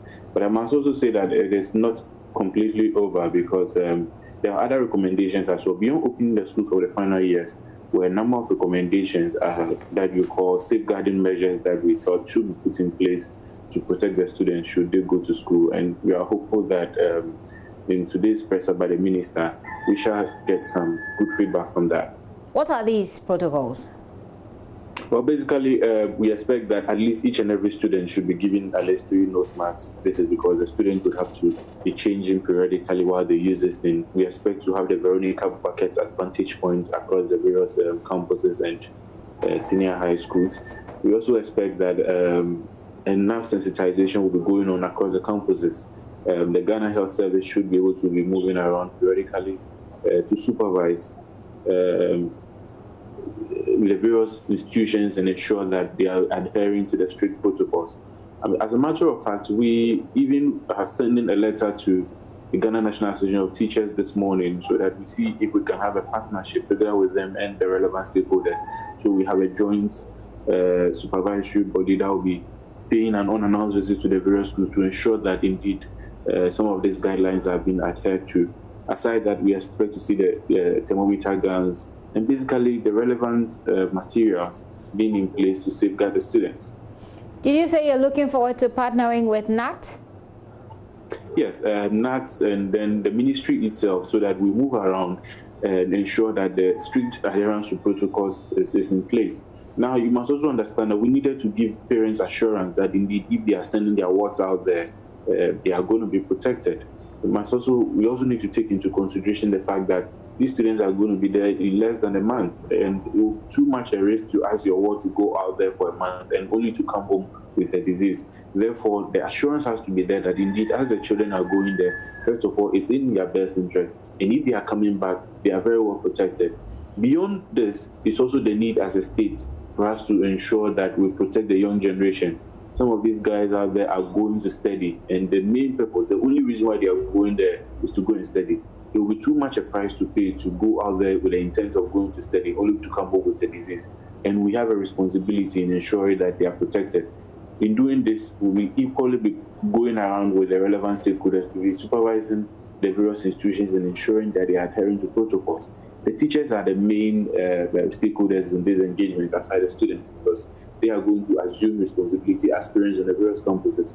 We need to ensure that, yes, they've got enough training. We need to ensure that should anything happen, should they have any case of any suspected case, they will know how to handle it.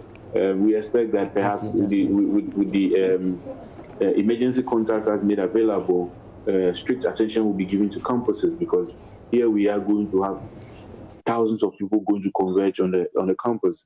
At the last count, we have over 489,000 students in our tertiary institutions. If we are focusing on final year students alone, that is equally a large number of students we need to be paying attention to. So this is very important, and we shall ensure that it is adhered to. If you wanted to partner with NAT, I've got NAT here.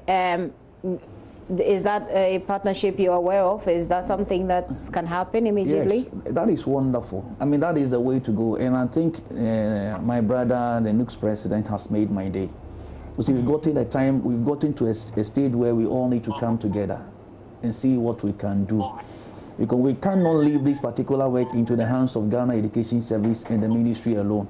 There is the need for us to go out there. I indicated earlier, can you imagine a parent going to a particular school, then getting there, you realize that the Veronica buckets, and all the safety precautions, you did not see the thermometer gun and all those things. How would you feel like? Okay, so by the time the parents get to the schools, all these things must be there. And the moment the parents see those things, it will give the parents some kind of assurance, some kind of hope that, look, with these things there, we can be assured that our children are safe.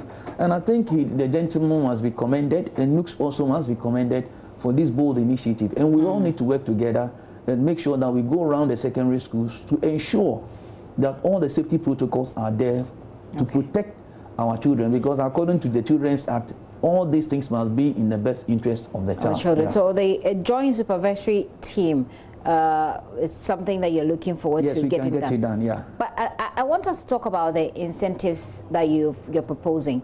Mr. Hyde, the NAT is proposing that teachers... Teacher unions. Teacher unions are proposing that teachers be given incentives. I want you to think about it briefly whilst I engage Mr. Musa on it. Don't you think it's better to go to the negotiating table with a proposal of what you want? Yes. You see, like I've said earlier, if you look at the kind of the proposals we submitted, or the inputs we submitted to the ministry, that went to the president, all the items we listed includes the issue of the giving teachers some incentives. We have our own, we've designed something, but there was a need for us to first draw the attention of the employer and the government. Look, given the circumstances and the situation, the conditions under which the teachers will be working, there is the need for the final year. The teachers have to be handling the final years to them, both at the SHS level and the GHS level, should be given some kind of incentive. So going to the table this afternoon, all these things will come up. What do you want? In fact, what do teachers want? What do your members want? Normally, according to the law, let me refer to the law. When you are going to the negotiation table, you must go there in good faith. And you normally communicate outcomes. You don't communicate when the thing is in the process. That will be like you are ambushing your colleague, or you are ambushing your other social partner. What you have under your sleeve, you normally present it to your partner, for your partner to look at, but you don't go out into the public domain, put it out before you go into the table. That is not how it is done in the social dialogue. So essentially you won't tell us? Yes, so you need to go and engage first before you can communicate the outcome. Yeah. Do you want to give us a rough idea of what the expectations that some of your members have shared with you? Let those things be for the table. The table will take care of it. Okay, Jay, let me come to you. What's your take? What's NUC's take on incentives for teachers? Because as Mr. Musa puts it, they are now frontline workers. Well, it's not out of place. I mean, we cannot say that if teachers make demands, they've been insensitive. At least they have made the demand. It's up to the person on the other side of the table to also look within the means and say that, you know what, whatever you are demanding, we can give, or given the challenges, we'll rather propose this way and that way. I mean, it's a matter of judge. I'm sure if we all agree to disagree, if we sit on the table, we can come up with something that will make all the parties, happy after the negotiation. Notwithstanding that, we only plead with the government that incentives can come in various forms. And at this stage, we need the teachers in order to make some of this transition very possible, because you understand that before us BEC students can go to the senior high school, they would have to write their BEC. Before the senior high schools can go to the university, they will have to write the transition exams, which in this case is the WASI. And then on you go to the tertiary. So the teachers are very, very important to this particular engagement. And so there was a need for us to negotiate and negotiate in good faith. And so the expectation should not be static. We're only hoping that at the end of the day, when the parties sit and they negotiate, whatever comes out will be in everybody's interest. And we, the students, are hopeful that something positive will come out of this. Well, there's just a few minutes to that press conference, so hopefully we'll hear something from there. I'm going to open the phone lines and ask people to call in, and also I'm getting some messages I'll read and get your reactions too. But quick one, Samusa, I want you to clarify this. Did you say that all teachers are going back to school because it's just the SHS3 and JHS3, I mean final year students who are going to the school? Not all teachers. Exactly. We are talking about the final year students. Right. I just wanted to get that clarification. Yes, that's the final year. So we are talking about final year students for the JHS3 and final year students for SHS3, and they are teachers. Right. They are the people going. Okay. Yeah. Jay, the thing about university students is that when we don't get any figures as to how many people can be in a class, they say half size. But half size, you take a class in your average class, for example, in the University of Ghana, we're told that thousands of students are in the class. Half size may not necessarily be what's good enough for social distancing. Has Nukes thought of this, and have you engaged on it? Well, thank you very much. You see, one thing about policy from government or at a higher level is that you give a blanket policy, you expect that the appropriate persons who are going to implement it will have some level of discretion. It is my expectation that beyond the policy of house size is also the higher policy of social distancing. And so at this stage, you'd expect that the institutions will also take into consideration the need to ensure that some of these things are in place to forestall any spreading. And so assuming the class is about 1,000, now we are saying that all the other streams are not coming to school. The level 100s, the level 200s, the level 300s are not in school, which makes other classes available so that we can spread the classes to those places. So yes, you may have said that half of the class, but what it means generally is that you should not converge the people. You should have limited number of people in a class. It could be that if you say half of the class, it is not the total number of people in the class, but the capacity of the class. And at this stage, you would expect that institutions themselves will also take it upon themselves to ensure that some of these things are adhered to. Okay. That is why equally is important for us to ensure that this monitoring and surveillance is in place, so that we will be making sure that we get to know what is happening across the campuses. We equally, from our wing, would also, activate some measures where students can be giving us feedback as to what is happening in their campuses. That way, we can also seek to correct the wrongs if there are any. Okay, that sounds great to me. Student feedback, by all means, we should go for it. Let me get on the phone lines. Evans is calling from Assistant. Evans, go ahead, please. We're listening. I first want to thank the General Secretary of NASA at the studio, who is making all the good points over there. Then I want to draw our attention to this. We are talking of a place like where I'm calling from, where we have one senior high school, students across the country. Now, NAP initially proposed that all the students and the teachers should be tested for the COVID-19 before allowing it. Now that one is being put aside, and they're only bringing thermometer gun. And we are all saying that some of the students or some of the carriers or people with the virus are asymptomatic. They don't show any signs. So you use the thermometer or the temperature gun, and it shows that the person is not showing any sign of whatever. And at the end of the day, the person comes in between.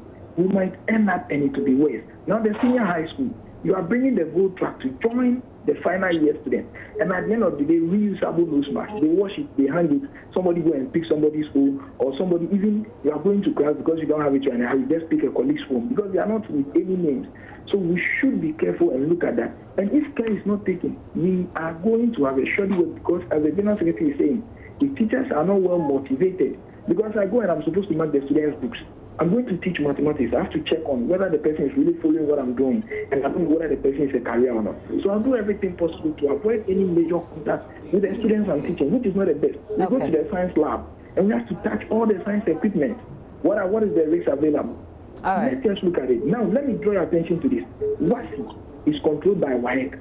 Has WAEC come out with a timetable to control the WASI that we are sending the students to? If WAEC is coming out to say they will run the WASI in January, we can hold on till around September. We'll ask them to come. But after now, we don't even have the timetable. What WAEC is telling us when they are going to write the exam. So if we are asking the students to go, we have the timetable of WAEC as of now. And we are pushing the students to go and suffer. Evans, thank you very much for calling. I have Emmanuel calling from Tamale. We'll put those questions together and we'll get the responses to it. Emmanuel, talk to us. Good morning, Madam Gifty. Good morning. I'm grateful. Please go ahead. That's online. I think, yes, I'm online. The issue of reopening isn't too bad. What must be considered seriously is regulation of the students on campus, especially final years who are coming to spend just the second year board track. And at least 60 plus in a class or 50 plus in a class. It means that the classes will be divided into 2 or 3. The 3 classes can either be 8 or 9. Now, my work schedule has increased. My contact hours have increased. What motivation is there for this increment of working hours? Marking, teaching, our institutions have to come out with new timetables to cover these increments of classes. Okay.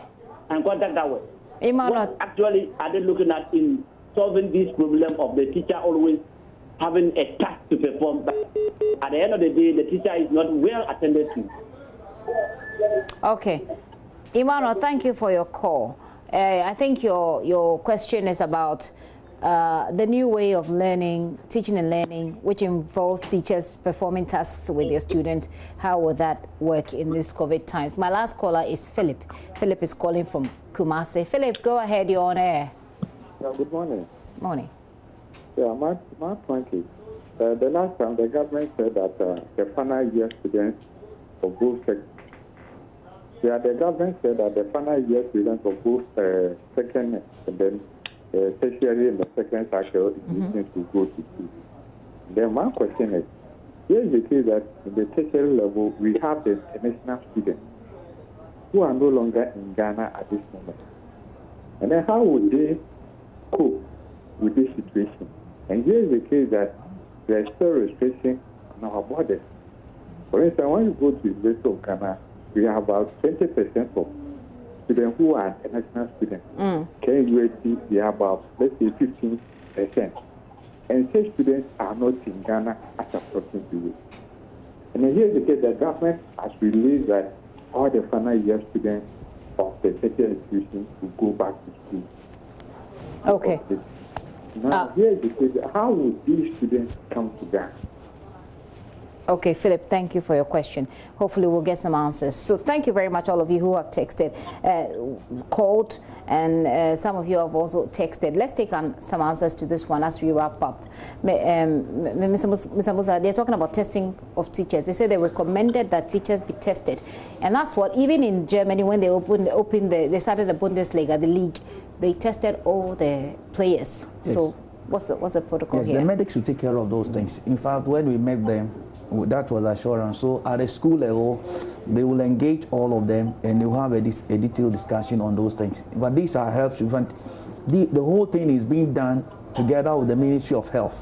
and these things will specifically be taken care of by the Ministry of Health. But Mr. Musa, don't you think you should be clear in your mind as an association or as a union that teachers are going to be tested before they are put in the classroom? Exactly, that's what I'm saying. So when it comes to these things, the Ministry of Health is working together with the Ministry of Education, and there are things that the Ministry of Health will take care of.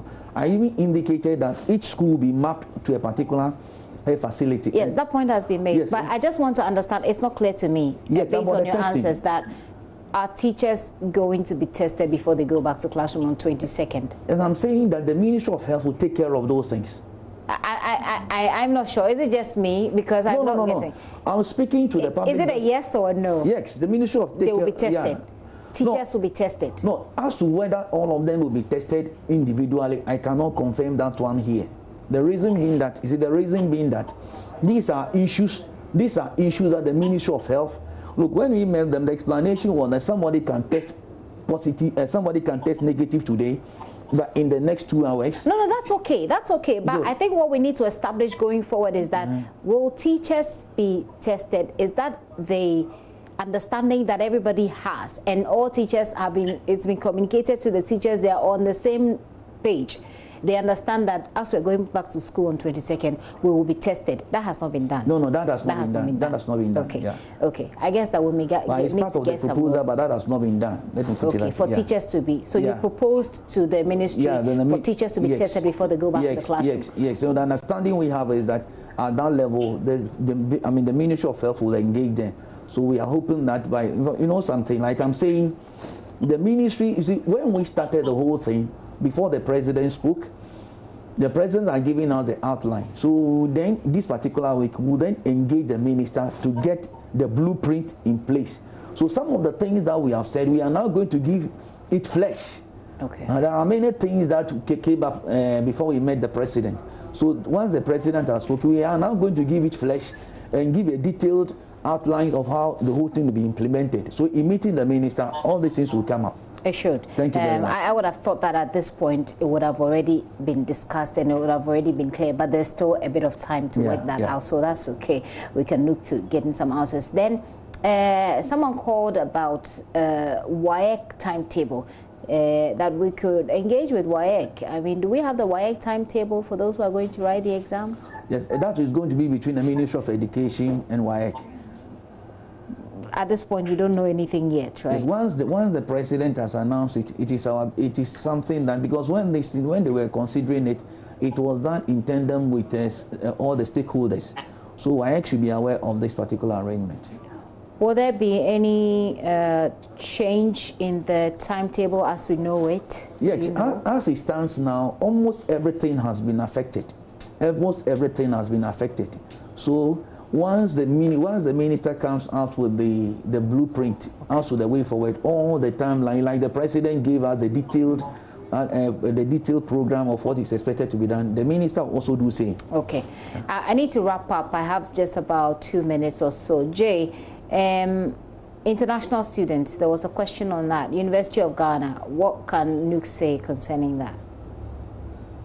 Well, the international student situation is a major concern. It's not only limited to University of Ghana. Almost all the universities across the country have a sizable number of international students. I mean, Nigeria has a lot of students in the country. That's why NINES is the largest foreign students association in Ghana.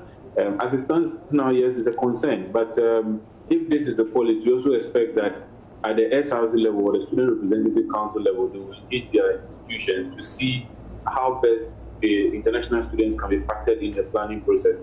It is also my expectation that at this stage, e-learning is not being phased out completely. So if it becomes necessary that the international students will have to rely on the e-learning platform, then of course we can go on that tangent. But we also need to have a certain holistic conversation, especially regarding the issue as to how we need to test all teachers. I mean, we have also heard the opinion that every student should have been tested, but it dawns on me each and every day that between January to today, when we started talking about COVID, or February to today, when we started talking about COVID, our testing capacity, we've not tested more than 300,000 people. If we are saying that we need to test every student and every lecturer between now and September. You don't think that's a possibility? It looks like we've lost him. But thank you for joining in. Jay there, he is Isaac J. Hyde. He's a NUCS president. And I have here in the studio Thomas Musa, General Secretary of the Ghana National Association of Teachers, as we wrap up. I'm going to Maxwell Agbagba. Yeah. The way you're looking at me, it looks like you wanted to say something.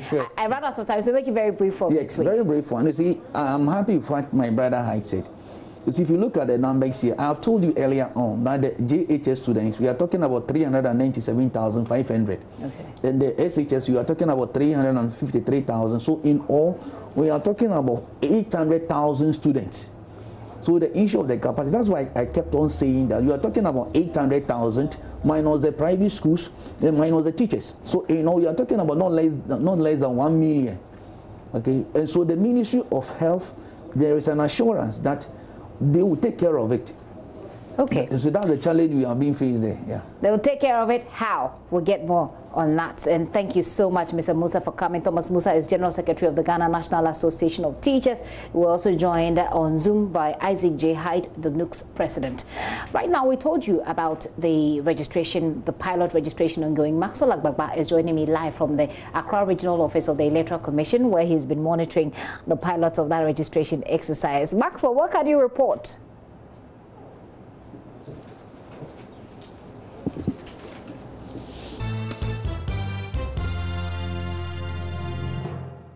Well, the exercises about to start here at the EC's regional office here in Sapem, all is set, and we have some persons here who are also ready to take part in the pilot voter registration exercise. But we're lucky we have with here the regional director himself for the Electoral Commission, Mr. Kwame Ofe. Mr. Kwame Amwa, he's going to run us through the process and what to expect today. So you're welcome to join us. Thank you very much. Great. Can you run us through the process and what is going to happen here today, the pilot exercise of the voter registration? Good.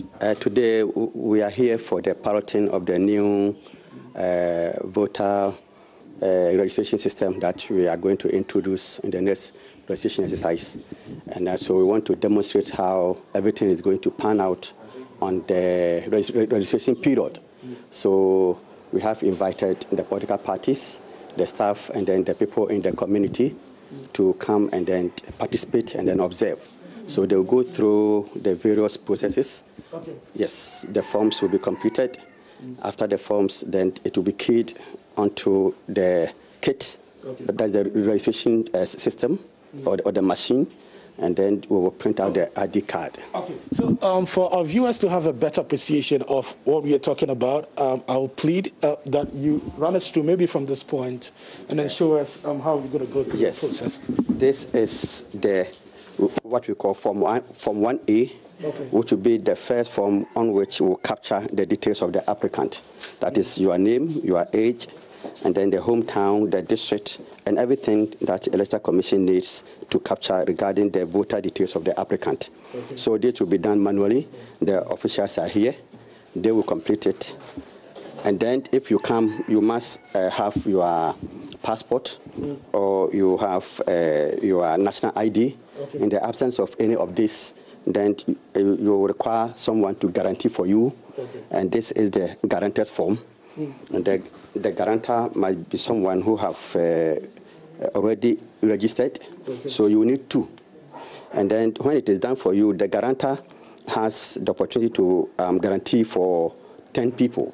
Yes, so when it's guaranteed for you, then it means you can go to the next stage of the process. Okay, sure. So I'd want to mention that this is after all necessary COVID-19 protocol have been, observed. So we'll talk about the protocol later. Yeah. But let's continue with the process here. So after this stage, what next? So when you come here, then the completed form will be passed on to the data entry clerk here, the one handling the kit here. So the person will input the details onto the system. Okay. So after which we will print out this form. Okay. So the form will be here, and this form will capture the personal details, which also has the voter ID card portion and then the receipt portion. Okay. Yeah. So the ID card portion. So this whole form will this whole form will be transferred here to the laminator. And then the laminator will detach the ID card portion, laminate it, and then give it to the applicant together with the receipt portion. Okay. Then the applicant will just use the sanitizer and then move away. Okay, great. So now tell us, who is qualified to take part in this piloting exercise? We know that the main exercise will start in the last week of June, we are told, and then end in the latter part of July. Sure. Who is qualified to take part in this pilot exercise? Anyone who is a Ghanaian, and then also 18 years and above. Sure. And then you must also register within your locality or within your electoral area. And then there's no law forbidding you to register as a voter. Sure. And then you'll be a person of a sound mind. Sure. So this is the criteria which qualifies someone to register as a voter. Okay. In this COVID-19, era, in this period of COVID-19, many have raised concerns about the registration exercise even taking place in the first place. We want to find out from you whether you have the required PPEs, yes, and what assurance can you give the Ghanaians or people living in this region that this exercise will be done and people who come here and your staff will be safe from the virus? Good. First of all, let's get here. Okay. We have the Veronica bucket here. So the moment you come, you wash your hands and then you dry it with a tissue before you come and then join the queue. You know the markings we have made. Okay. There will be 1 meter apart. Oh, okay. You'll be 1 meter apart. Okay, so this is your mark. The next person will be here. So okay, follow up to the table where you do the registration. Okay. So that you will not be close to yes. Okay. And then when you get there too, there's a sanitizer there too, and then you use it before they start putting your no. Before then, the thermometer gun is there. It will be pointed and then take your temperature. If your temperature is above the normal one, then we have a place where we will keep you, and then we inform the health authorities to come and handle you. But if your temperature is okay, then before you move on to the process. Okay.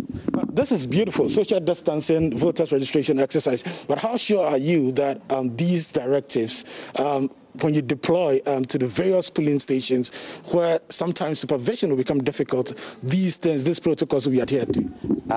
The staff that have been engaged, definitely there will be 1 or 2 who will be free at a point in time to ensure that these protocols are fully observed. Because you have 2 registration officers. When one is attending to the applicant on the table, the one can also go and check whether these things are being observed. Yes. So we have your word that your staff and then the general, public who come will be safe? Sure. We want to ensure that we all observe it because health is important. And Electoral Commission is a law-abiding institution, so we also ensure that people observe it. If we don't observe it, it will be difficult for us to serve you, and we expect the members of the public to cooperate and support EC so that together we can have a successful exercise. Okay.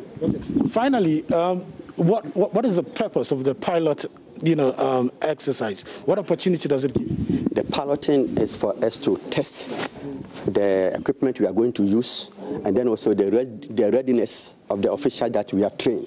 So we are going to demonstrate what is going to pan out on the registration period today and tomorrow. Okay. So, thank you very much. We're most grateful for your time, Director, for speaking to us and explaining all these things to us. We're very grateful. Okay, so you just heard from the Regional Director, the Greater Accra Regional Director of the Electoral Commission, Kwame Amwa, explaining the various procedure that you need to go through here before you register. Remember, this is the pilot exercise. The main exercise would commence in the last week of June. But let's speak to some of the people here who are coming to register. You know, the debate about whether this registration exercise is even important in the first place. Some are saying, like, look, let's use the old register. We are in COVID-19 period. Why do you want to risk our lives? Let's find out from the people what they think about this exercise. Sir, you're welcome to join us. Thank you. Great. You are here to take part in the pilot exercise. What do you make of the voter registration exercise? What do you make of assertions out there that we are in coronavirus times? This one can wait. I personally don't have a problem with it because if the institution is guaranteeing social distancing and then the necessary equipment for the process to go on, why not? Okay. So you don't agree with assertions that we should use the old voters register? Anyway, that's their view, so they are entitled to their views. But for me, I have no problem. Okay. It's a civic duty. Are you voting in 2020? Yes, please. You are voting in 2020? Okay. So what are you coming with? A passport or guarantor? I'm coming with a guarantor. With a guarantor? Because you don't have the Ghana card and you don't have a passport? Yes. Yes. Okay. So what do you make of that as well? That you can only use your Ghana card or your passport, else you have to rely on a guarantor. Assuming you didn't have a guarantor, what would you have done? That's the difficult aspect because, like we are aware, it's not everybody who has gotten the national card, and there's not everybody who has a passport. So I think probably that side should be considered because it's going to be very difficult for a lot of people. Okay. So what's your name again? Oscar. Oscar. Nyako. Oscar Nyako. Thanks so much. Let me speak to your friend. Chief, you're welcome to join. Thank you. Okay. You're here so early. What's your take that this exercise we could have held on to this exercise and not do it now when we have coronavirus? I believe there is a constitutional legal institute to take such decisions. And if the EC deems it fit to do it, I don't have anything to say about that. So you are here because you are doing it. If you are not doing it, you will not be here. Yes, that's it. Okay. Would you be voting in December? Sure, I'll vote. Okay. You risk it to vote in December, or you are sure that with the protocol put in place, it's safe to do? If the safety protocols are there and we are told they will follow it, I will go ahead and then vote. Okay. Sure. What's your name again? Kenneth Kafui. Okay. So, wait, finally, are you using a Ghana card, a passport, or a grant? I have a Ghana card. You have a Ghana card. Lucky you. Thank you very much for speaking to us. Okay, so let's now speak to a police officer. Police officers are here to ensure that this is done with all the protocol respected. And all social distancing. They're here to make sure that there's decorum here. He agreed to speak to us earlier, but I think he just changed his mind on speaking to us. But they are here. We've seen some police officers here, about 3 of them strategically positioned here. I don't know if you can see the man under the tree. They're right here some minutes ago, and they'll be making sure that there's decorum here at this registration center, the pilot registration center for the voters register here at the EC's offices at Sappeman.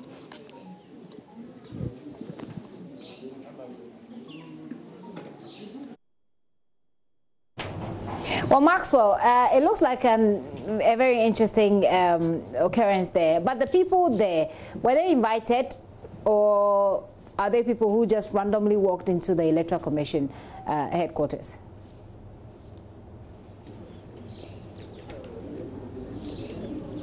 Well, we're told that some of them walked in here by themselves. They were not invited by the Electoral Commission to take part in this exercise. But I've seen some members of staff too here who would also be taking part, in the exercise to test the machines that we have here at Sappeman. So not all of them were invited here. Some of them willingly just walked in here to take part in the pilot's exercise of the voters registration. Thank you. Your mask, though, is covering your eyes. So yeah, I'm sure you want to take care of it. Maxwell Agbagba there coming to us from a... I know. From a pilot center. Okay, so the National Service, I must remind you, the scheme has begun processing prospective National Service personnel for deployment for various sectors across the country. MMDAs, ministries, departments and agencies and education institutions, as well as hospitals, security agencies and private organizations, those interested in hosting service personnel for 2020-2021 service year, are expected to put in a formal request to the Secretariat. User agencies should log on to the NSS website to submit their request for the personnel. Also, attach names, email addresses, and contact numbers of 2 officials to this request. Agencies with special needs should contact the headquarters of the Secretariat for discussions. And request must reach the NSS head office by 30th of this month, 2020. For further inquiries, you can visit www.nss.gov.gh. National Service, service to the nation. This is still the AM show. I'm Gifty Andopi. I'm here with Roland Walker. We'll take a very quick break. When we return, we're doing showbiz.